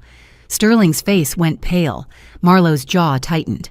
"Rowan," Marlo said sharply, "don't be ridiculous. Sign the damn papers." I ignored her, keeping my eyes locked on Reed. "I know everything. The counterfeit operation. $47 million in fake currency. Nikolai Sokolov. And your plan to kill me tonight on Highway 29 mile marker 52. Reed's smile vanished.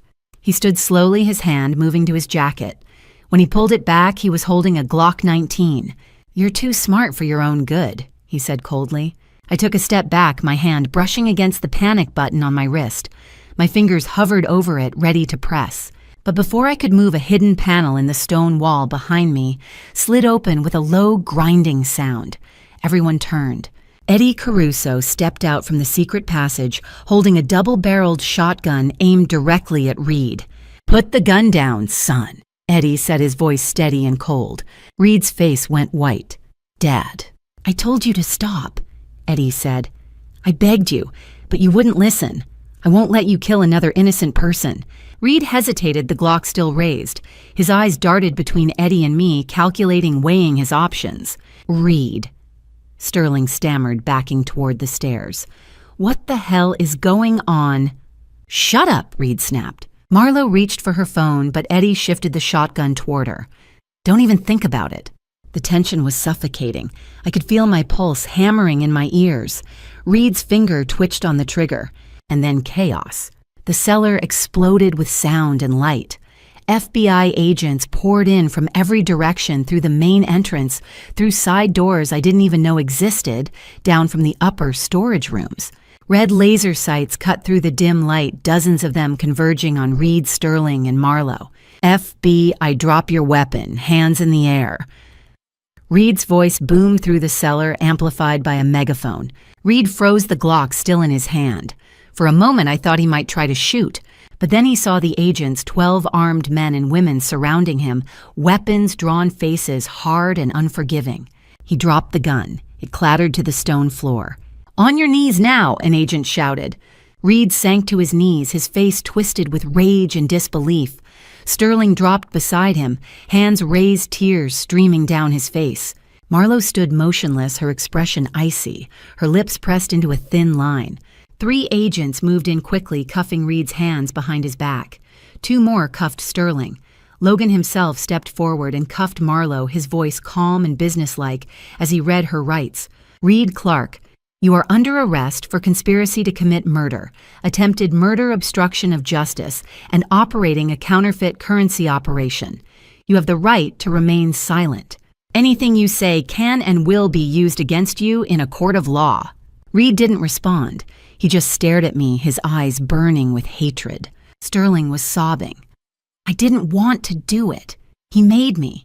He said Sokolov would kill me if I didn't help." "Save it for the prosecutor," one of the agents said, hauling him to his feet. Marlowe said nothing. She just stood there expressionless as Logan led her toward the stairs. Reed walked over to me, his face serious but relieved. "You okay?" I nodded, though I wasn't sure if that was true. My legs felt like they might give out at any moment. Eddie lowered the shotgun and set it on the table.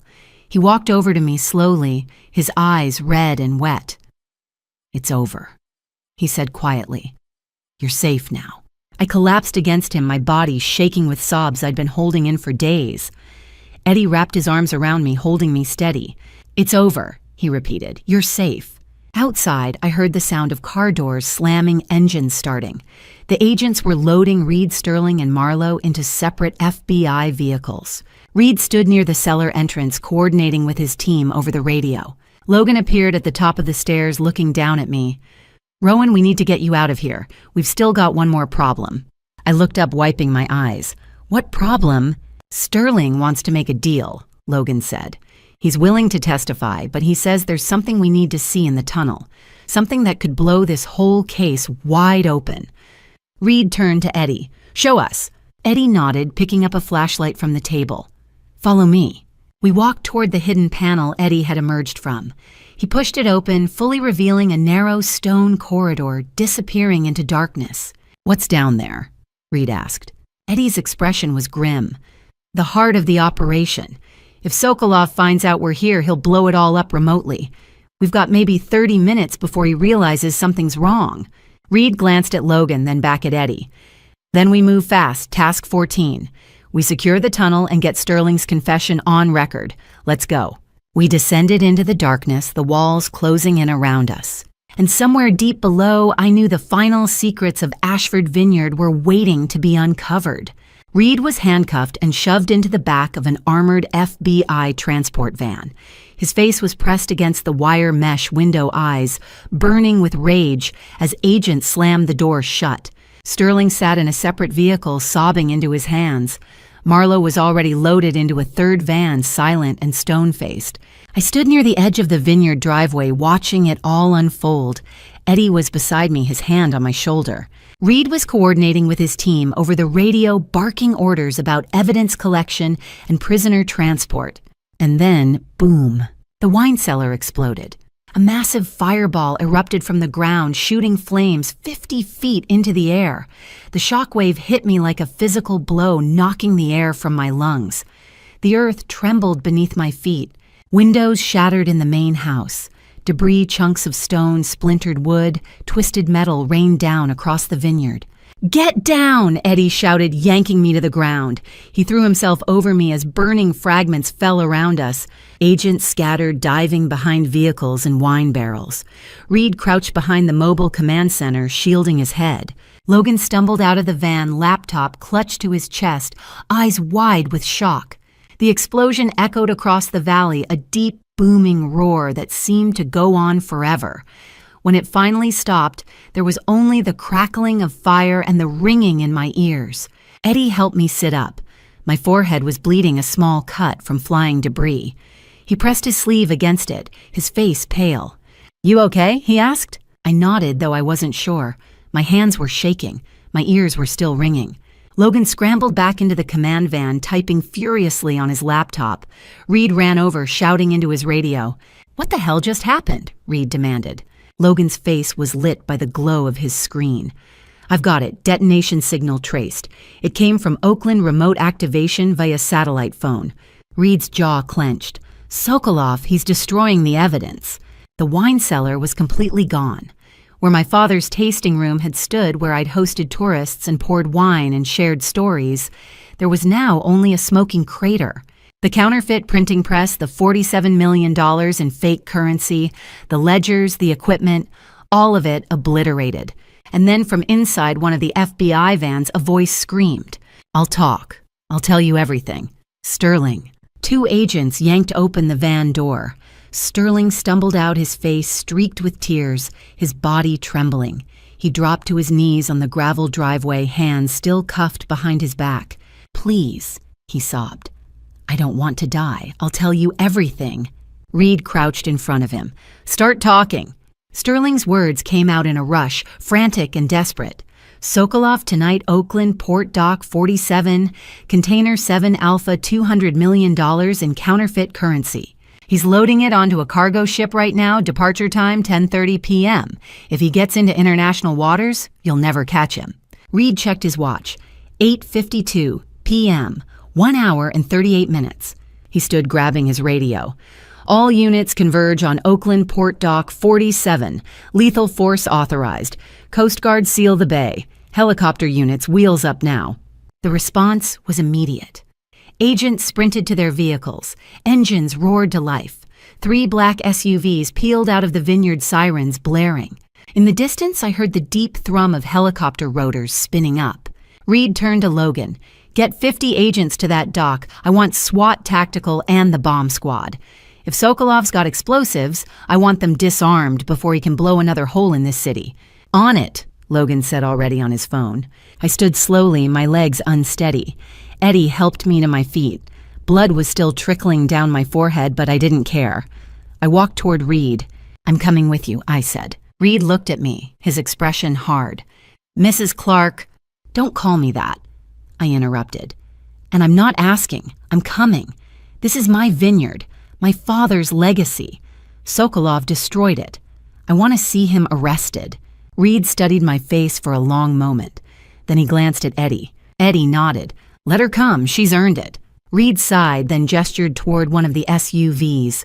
"Get in, but you stay in the vehicle when we breach. Understood." "Understood," I said. Logan grabbed a first aid kit from the command van and quickly bandaged the cut on my forehead. Then Eddie and I climbed into the back of Reed's SUV. Logan took the front passenger seat. Reed slid behind the wheel. "Hold on," Reed said, slamming the gas pedal.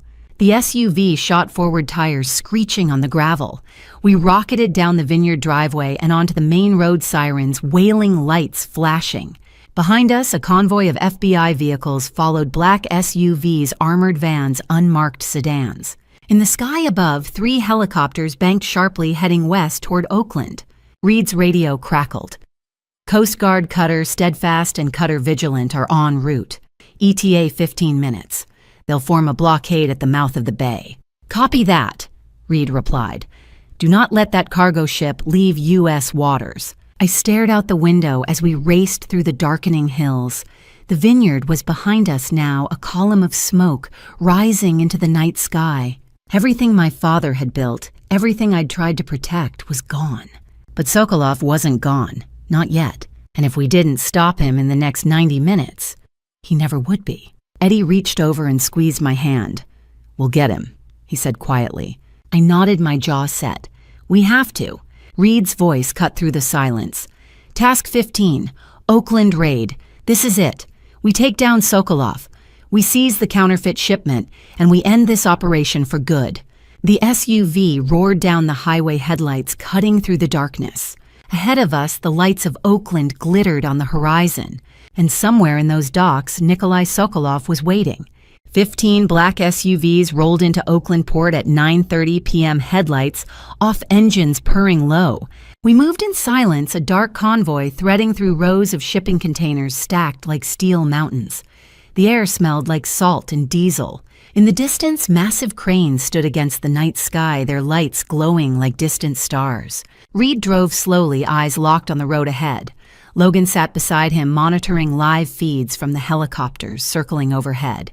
I was in the back seat with Eddie gripping the door handle, my heart pounding. "Dock 47 dead ahead," Logan said quietly. Through the windshield, I saw it, a massive red shipping container, marked 7 Alpha, suspended in midair by a crane. Below it sat a cargo ship, the Neva Star Russian flag painted on its hull. And standing beside the container, arms crossed, was a man in a gray suit, Nikolai Sokolov. Even from a distance, he looked dangerous. Mid-50s silver hair, slicked back, sharp features. 6 armed guards surrounded him, each carrying AK-47 rifles. They weren't trying to hide. They stood in the open, confident, as if they owned the entire port. Reed brought the SUV to a stop 200 yards from the dock. Behind us, the other FBI vehicles fanned out, forming a perimeter. Agents poured out silently, taking cover behind containers and machinery. I counted at least 50 of them, all armed, all moving with precision. Logan tapped his earpiece. "Coast Guard reports both cutters in position. Bay is locked down. No ships in or out." Reed nodded. "Helicopter snipers. 3 birds overhead. Snipers have clear lines of sight on all targets." I leaned forward, peering through the windshield. One of Sokolov's men was holding something, a small black device with a red button. My stomach dropped. "Is that?" I started. "C4 detonator," Logan said grimly. "If we spook them, they'll blow the dock." Reed grabbed his megaphone and stepped out of the SUV. Eddie and I stayed inside, watching through the windows. Reed walked forward, slowly stopping at the edge of the perimeter. He raised the megaphone. "Nikolai Sokolov, you are surrounded, 50 FBI agents, Coast Guard cutters, offshore sniper helicopters above. Put down your weapons and surrender." His voice echoed across the dock, amplified and commanding. Sokolov tilted his head, listening.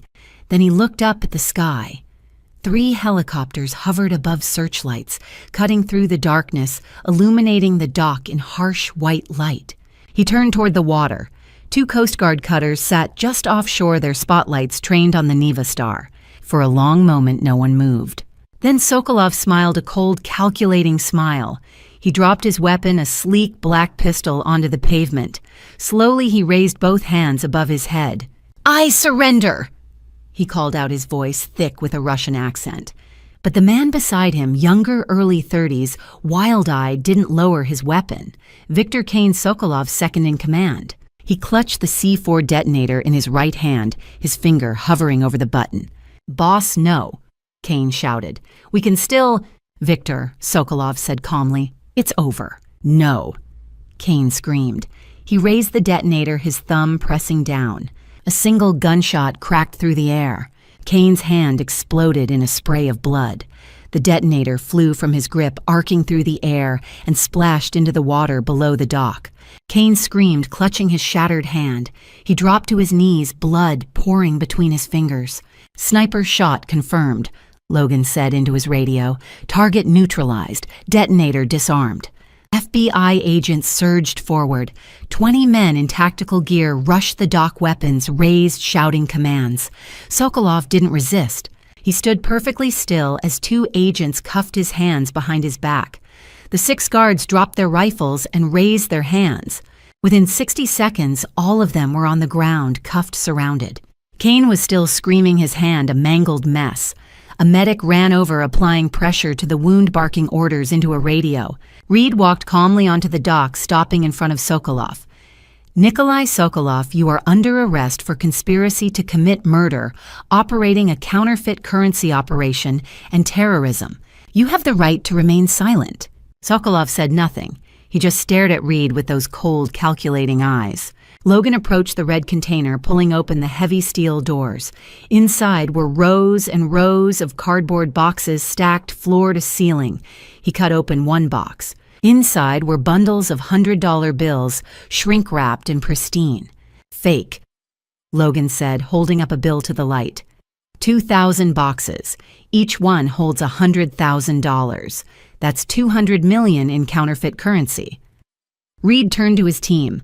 Secure the container. I want every bill cataloged and entered into evidence. Yes, sir, the agents replied. I stepped out of the SUV, Eddie beside me. We walked slowly toward the dock, staying behind the police line. I watched as agents loaded Sokolov into an armored van. He glanced in my direction as they pushed him inside. Our eyes met for a brief second. He smiled. Then the door slammed shut. Victor Kane was loaded into an ambulance, still screaming, his hand wrapped in bloody bandages. The 6 guards were hauled into separate vans, one by one. Reed walked back to where Eddie and I stood. He looked exhausted but satisfied. It's over, he said. Sokolov's in custody. The counterfeit operation is shut down. 200 million seized. I exhaled a long, shaky breath. My legs felt weak. Eddie's hand was on my shoulder, steadying me. We did it, I whispered. Eddie nodded. Justice won. Logan jogged over, holding his tablet. Reed, we've got something. Sokolov's phone. Encrypted messages to Reed, Marlowe, and Hayes. Detailed instructions, payment records, everything. This connects all of them. Airtight case. Reed allowed himself a small smile. Good. Get it to the prosecutor. I want charges filed by tomorrow morning. He turned to me. Mrs. Clark will need your testimony at trial, probably in about 5 months. Can you do that? I nodded. Yes, I'll be there. Reed extended his hand. Thank you. You were brave. Your father would be proud. I shook his hand, tears stinging my eyes. Eddie and I walked back to the SUV. Behind us, agents were swarming the dock, securing evidence, photographing the scene. The helicopters still circled overhead, their searchlights sweeping the water. As we drove away, I looked back one last time at Dock 47. The red container sat empty now, its doors wide open, its secrets exposed. It was finally over. But the hardest part, the trial was still to come. The United States District Court for the Northern District of California was packed. Every seat in the gallery was filled, reporters with cameras, Vineyard employees I'd worked with for years, members of Daniel Reyes's family sitting in the front row. His widow Maria held her daughter's hand. The little girl, 7 years old now, stared straight ahead, her face solemn. I sat behind the prosecutor's table, Eddie beside me. Reed and Logan sat a few rows back. The air in the courtroom was thick with anticipation. It was March 15th, 2025. 5 months had passed since that night at Oakland Port. 5 months of depositions, evidence reviews, and sleepless nights. And now, finally, justice. The bailiff's voice cut through the murmur of conversation. All rise. The Honorable Judge Patricia Novak presiding. Everyone stood as Judge Novak entered, a woman in her 60s with gray hair pulled back in a tight bun and sharp, intelligent eyes. She took her seat at the bench and gestured for us to sit. Be seated, she said. The side door opened and 6 defendants were led into the courtroom in orange jumpsuits, hands cuffed in front of them, feet shackled. Reed came first. He didn't look at me. His face was expressionless, his jaw set. Behind him came Sterling, eyes red from crying, then Quinn, pale and trembling. Marlowe walked in with her head held high, defiant even now. Warren Hayes looked broken, his shoulders slumped. And finally, Nikolai Sokolov, calm and cold, as if this were just another business meeting. They were seated at the defense table, surrounded by their attorneys. Judge Novak adjusted her glasses. We are here for sentencing in the matter of United States versus Reed Clark and co-defendants. Prosecutor King, please read the charges. Sarah King stood, a sharp-eyed woman in her 40s, dressed in a navy suit. She picked up a document and began reading. Reed Clark, first-degree murder in the death of Daniel Reyes. Conspiracy to commit murder in the attempted killing of Rowan Clark. Counterfeiting $47 million in U.S. currency. Money laundering. Obstruction of justice. Her voice was steady, clinical, but each charge hit me like a blow. Sterling Gray, accomplice to murder. Conspiracy to commit murder. Counterfeiting. Quinn Gray, accessory after the fact. Obstruction of justice. Tax fraud. Marlowe Hayes, forgery of legal documents, specifically the last will and testament of Michael Clark. Conspiracy to commit murder. Fraud. Warren Hayes, accepting bribes totaling $87,000. Obstruction of justice. Evidence tampering. Nikolai Sokolov. Violations of the Racketeer Influenced and Corrupt Organizations Act. Counterfeiting $200 million in U.S. currency. Money laundering. Conspiracy to commit murder. Sarah King set down the document and looked at the judge. Your Honor, the prosecution requests maximum sentencing for all defendants. Judge Novak nodded. The court will hear the victim impact statement. Mrs. Clark, please approach. My legs felt like jelly as I stood. Eddie squeezed my hand and I walked to the podium at the center of the courtroom. I placed my written statement on the stand, but I didn't need to read it. The words were burned into my memory. I looked at Reed. He stared straight ahead, refusing to meet my eyes. Reed didn't just betray me as a husband, I began, my voice shaking. He murdered an innocent man, Daniel Reyes, a 28-year-old father who was just trying to provide for his family. He tried to erase my father's legacy by forging his will, stealing from a children's hospital that was supposed to honor my stepmother's memory. And he planned to kill me as casually as if he were ordering a cup of coffee. My voice grew stronger. I want him to spend the rest of his life in prison.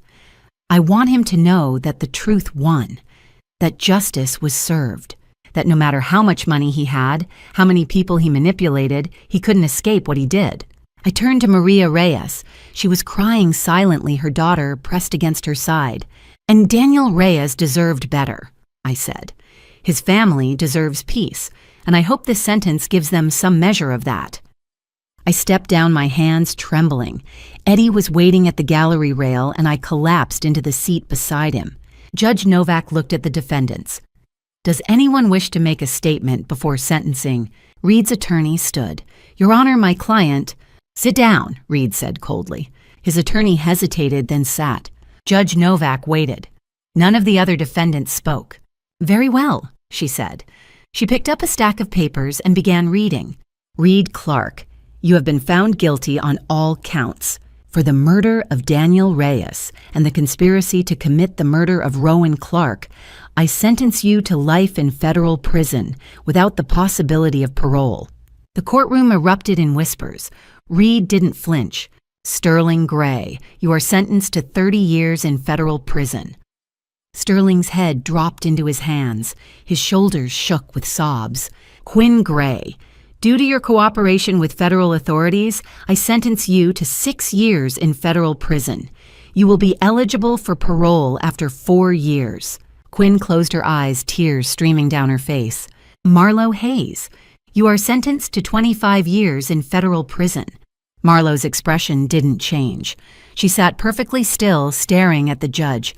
Warren Hayes, you are sentenced to 18 years in federal prison. Warren Hayes finally looked up, his face crumpling. He mouthed something, maybe, I'm sorry, but no sound came out. Nikolai Sokolov, for your extensive criminal enterprise and the harm you have caused, I sentence you to life in federal prison without the possibility of parole. Sokolov smiled faintly as if he'd expected nothing less. Judge Novak picked up her gavel. Additionally, all assets seized in connection with this case, including the $200 million in counterfeit currency and the $8.5 million from the attempted sale of Ashford, Vineyard will be turned over to St. Jude Children's Research Hospital as stipulated in the original will of Michael Clark. My breath caught. St. Jude, my father's wish. After everything, it would finally be honored. Judge Novak struck her gavel, once the sound echoing through the courtroom. This court is adjourned. The bailiffs moved quickly, leading the defendants out through the side door. Reed walked past me without a glance. Sterling was still crying. Quinn looked back, once her eyes meeting mine, and I saw regret there, real, crushing regret. Then they were gone. The courtroom emptied slowly. Maria Reyes approached me, her daughter clinging to her hand. Thank you, Maria said, her voice thick with emotion. Thank you for not letting them get away with it. I hugged her, and for a long moment we just stood there, two women who'd lost so much holding on to each other. When she left, Eddie walked over and wrapped his arm around my shoulders. Your father would be so proud, he said quietly. I wiped my eyes. It's over. Not quite, Eddie said. He pulled a folded piece of paper from his jacket. There's something you need to see, about the real will, about what your father wanted you to know. I looked at him confused. What do you mean? Task 17. Eddie said softly, "The truth about your father's legacy. Come on, let's go somewhere quiet." We walked out of the courthouse together into the bright San Francisco sunlight. Behind us, the doors closed, sealing away the past. But ahead, there was still one more truth waiting to be revealed. The probate courthouse in downtown San Francisco was quieter than I expected. No reporters, no crowds, just me, Eddie Reed, and a handful of attorneys sitting in a small wood-paneled courtroom. It was April 2025, a month after the sentencing, and the legal machinery was finally grinding to its conclusion. Reed Keller sat at the front table, the same New York attorney who'd appeared via Zoom months ago. Today, he was here in person, dressed in a crisp navy suit, his silver hair neatly combed. In front of him lay the original will, my father's true will, dated September 1st, 2019, notarized by Helen Ortiz. The probate judge, a woman in her 50s with kind eyes, reviewed the documents one last time. Then she looked up. "In the matter of the estate of Michael Clark, deceased, I hereby validate the original last will and testament dated September 1st, 2019. The forged document submitted in 2020 is declared void. Distribution of assets will proceed as follows." She read from the will. 60% of Ashford Vineyard valued at $5.1 million to Rowan Clark. 40% of Ashford Vineyard valued at $3.4 million to St. Jude Children's Research Hospital. My throat tightened. After everything, the forgery, the lies, the murder, my father's true wishes were finally being honored. The judge struck her gavel. This estate is now settled, court adjourned. Reed Keller walked over to me, extending his hand. "Your father was a good man, Rowan. I'm sorry it took this long to make things right." "Thank you," I said, shaking his hand, "for not giving up." An hour later, Reed drove Eddie and me back to the FBI field office. We sat in a small conference room and Logan set up a video call on the large monitor mounted on the wall. The screen flickered to life, and a woman appeared, mid-40s, dark hair pulled back, wearing a white lab coat with the St. Jude logo embroidered on the chest. Behind her, I could see bright murals of animals and rainbows painted on the walls. A hospital hallway. Children's voices echoed faintly in the background. "Mrs. Clark," the woman said, smiling warmly. "I'm Dr. Rebecca Allen, Director of Development at St. Jude Children's Research Hospital. Thank you for taking the time to speak with us." "Of course," I said, my voice tight with emotion. Dr. Allen's expression softened. "First, I want to say how deeply sorry we are for everything you've been through. Your father's generosity, his desire to honor his late wife, Sarah, is truly remarkable, and we are honored to carry forward his legacy." She glanced down at something off-screen, then looked back at the camera. "The inheritance from your father's estate, $3.4 million, will be used to establish the Michael Clark Pediatric Cancer Research Center here at St. Jude. It will fund cutting-edge research into childhood leukemia and lymphoma, the same diseases that took Sarah's life." Tears stung my eyes. I nodded, unable to speak. Dr. Allen continued. "Additionally, we are establishing the Daniel Reyes Memorial Fund to honor the brave young man who exposed the criminal operation at Ashford Vineyard. Daniel's courage, his willingness to speak out even knowing the danger saved lives. And we want to make sure his memory lives on." She smiled. "To date, the Daniel Reyes Memorial Fund has raised $2 million. With that money, we've provided treatment to 83 children with cancer. 83 families who now have hope because of Daniel's sacrifice." I pressed my hand to my mouth, tears streaming down my face. Eddie placed his hand on my shoulder, squeezing gently. "Last week, Dr. Allen said we held a ribbon-cutting ceremony for the new research wing funded by your father's estate. Daniel's widow, Maria, and his daughter, Sophia, attended. They wanted me to tell you how grateful they are. Maria said..." Dr. Allen's voice wavered slightly. She said Daniel believed in doing what was right even when it was hard. Rowan did the same. She gave my husband justice, and now his name will save children. That's all we ever wanted. I couldn't hold it in anymore. I sobbed, my shoulders shaking. Eddie pulled me close, holding me as I cried. Dr. Allen waited patiently, her own eyes glistening. When I finally looked up, she spoke again. "Your father loved you very much, Rowan. He wanted to leave a legacy of healing and hope. And because of you, because you fought for the truth, that legacy will live on. We will never forget Michael Clark. We will never forget Sarah, and we will never forget Daniel Reyes. Thank you, I whispered.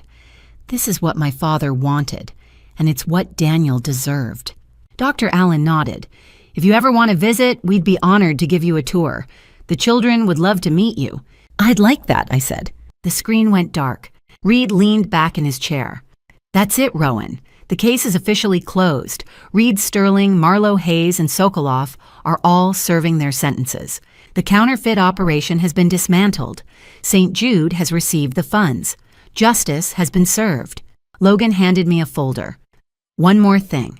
The FBI is returning ownership of Ashford Vineyard to you. The wine cellar is gone, obviously. But the land, the house, the vines, they're all yours. What you do with it now is up to you. I stared at the folder, my hands trembling. For so long, the vineyard had been a place of fear and violence. Reed had turned it into a crime scene. Sokoloff had used it to print counterfeit money. My father's legacy had been twisted into something dark and ugly. But it didn't have to stay that way. Eddie spoke quietly. Your father built that vineyard from nothing.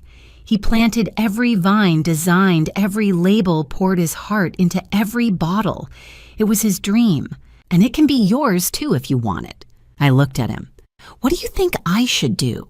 Eddie smiled. I think you should rebuild it, not as it was, but as something new, something that honors your father, honors Daniel, and gives you a future. I opened the folder. Inside were the deeds, the property records, the vineyard's financial statements. Everything was mine now, and for the first time in months, I felt hope. Okay, I said softly, I'll rebuild it. Reed stood, extending his hand. Good luck, Rowan. You've earned it. I shook his hand, then Logan's. Eddie and I walked out of the FBI building together into the bright April sunlight. As we drove back toward Napa, I stared out the window at the rolling hills and endless vineyards. Somewhere out there, my father's dream was waiting, and I was going to bring it back to life. Not for Reed, not for Sokolov, but for my father, for Sarah, for Daniel, and for myself. Task 18, the rebirth of Ashford Vineyard. It was December 24th, 2025. 8 months since the trial ended. 8 months since I decided to rebuild. I stood at the edge of Ashford Vineyard watching the sun dip below the hills. The vineyard was unrecognizable now, transformed from a place of violence and lies into something new, something hopeful. The old wine cellar, the place where Reed had hidden his counterfeit operation, was gone. In its place stood a 2-story structure with floor-to-ceiling windows and reclaimed wood beams. The lower level had been converted into the Prohibition History Archive, a museum documenting Napa Valley's bootlegging past, filled with old photographs, smuggling routes, and stories of the people who'd risked everything to keep wine alive during America's dry years. Tourists came from all over to see it. The upper level was a temperature-controlled wine vault storing bottles from local vineyards, including our own. But the heart of the new vineyard was Daniel's legacy tasting room. I walked inside, flipping on the lights. The room glowed warmly. Glass walls exposed wooden beams, soft Edison bulbs hanging from the ceiling. On the far wall hung a large photograph of Daniel Reyes, smiling in his work clothes, standing beside a row of grapevines. Below it, a bronze plaque read, Daniel Reyes, 1994 to 2022. His courage exposed evil. His memory inspires hope. Beside the photo were framed newspaper articles about the trial and FBI commendation letter and a thank you note from Maria and Sofia Reyes. Visitors stopped here every day reading Daniel's story, learning what he'd sacrificed. The door opened behind me. Eddie walked in carrying 2 wine glasses. He looked healthier now, color in his cheeks, steadiness in his hands. 11 years sober, and he'd never looked back. Ready? He asked. I smiled. Yeah. We'd hired a young couple, Wyatt and Isla Bennett, both 28 fresh graduates from UC Davis with degrees in viticulture. They managed the wine production and marketing, bringing energy and new ideas to the vineyard. Wyatt had a gift for blending, and Isla had turned our small operation into something people talked about. We weren't Reed's criminal empire. We were something better, honest, sustainable, community-driven. In June, Eddie and I had flown to Ireland to County Cork, where my father's ancestors had lived. We'd visited old churches and overgrown cemeteries, tracing the Clark family line back 200 years. We'd held a small memorial for my father at a clifftop overlooking the Atlantic, scattering wildflowers into the wind. It had been the closure I'd needed. Back at the vineyard, we'd planted a California coastal redwood beside the tasting room, a living monument to Daniel. The tree was still young, only 6 feet tall, but it would grow for centuries. Beneath it, we'd placed a bronze marker with Daniel's name and dates. Now Eddie and I walked outside onto the front porch of the main house. The air was cold, crisp, smelling faintly of pine and wood smoke. Christmas lights twinkled along the roofline, warm and golden against the darkening sky. Eddie set the glasses down on the small table between 2 rocking chairs. Then he pulled out a bottle from behind his back, Chateau Margaux, 1996 bottle number 217. The same bottle that had opened the secret passage all those months ago. I laughed. "You kept it. FBI returned it as evidence," Eddie said, grinning. "Figured it deserved a better ending." He opened the bottle, carefully pouring the deep red wine into both glasses. The liquid caught the light, glowing like liquid rubies. I picked up my glass, and Eddie did the same. "To Daniel," I said softly. "To my father, to justice." Eddie nodded. "And to second chances." We clinked our glasses together, the sound delicate and clear in the quiet night. I took a sip.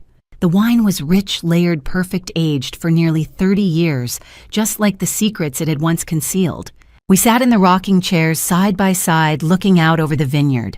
The vines stretched in neat rows down the hillside, their bare branches silhouetted against the fading light. In the distance, the redwood tree swayed gently in the winter breeze. Above us, stars began to appear, one by one, piercing the deepening blue.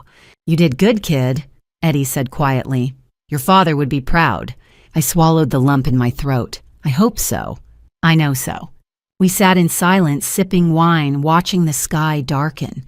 The vineyard was alive again, not with crime or fear, but with hope, with memory, with love. The camera pulled back slowly, rising above the porch, above the tasting room, above the rows of vines. The Christmas lights glowed like stars scattered across the earth. The redwood tree stood tall and steady, a promise growing toward the sky, and then gently the screen faded to black.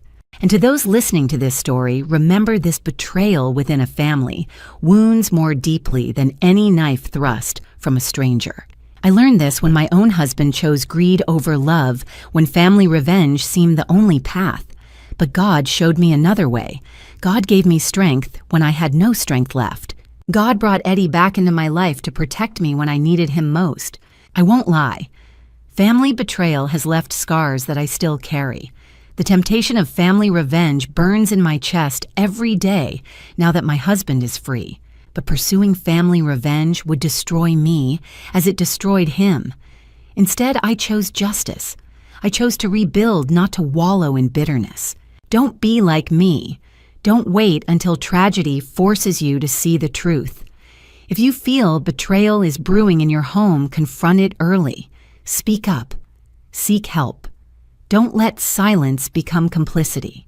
This is what I believe now. Forgiveness doesn't mean forgetting. It means refusing to let resentment consume you.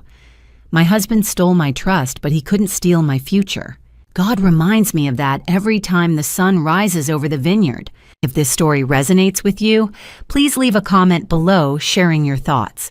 Have you ever experienced betrayal? How did you overcome it? Share this story with those who need to hear it and subscribe to this channel for more practical lessons on resilience, justice, and redemption. Thank you for listening to the end. I know this wasn't easy. And please note, the stories on this channel contain fictional elements created for educational purposes. If this content is not suitable for you, feel free to leave and find other content that is more appropriate for your needs. Take care of yourself.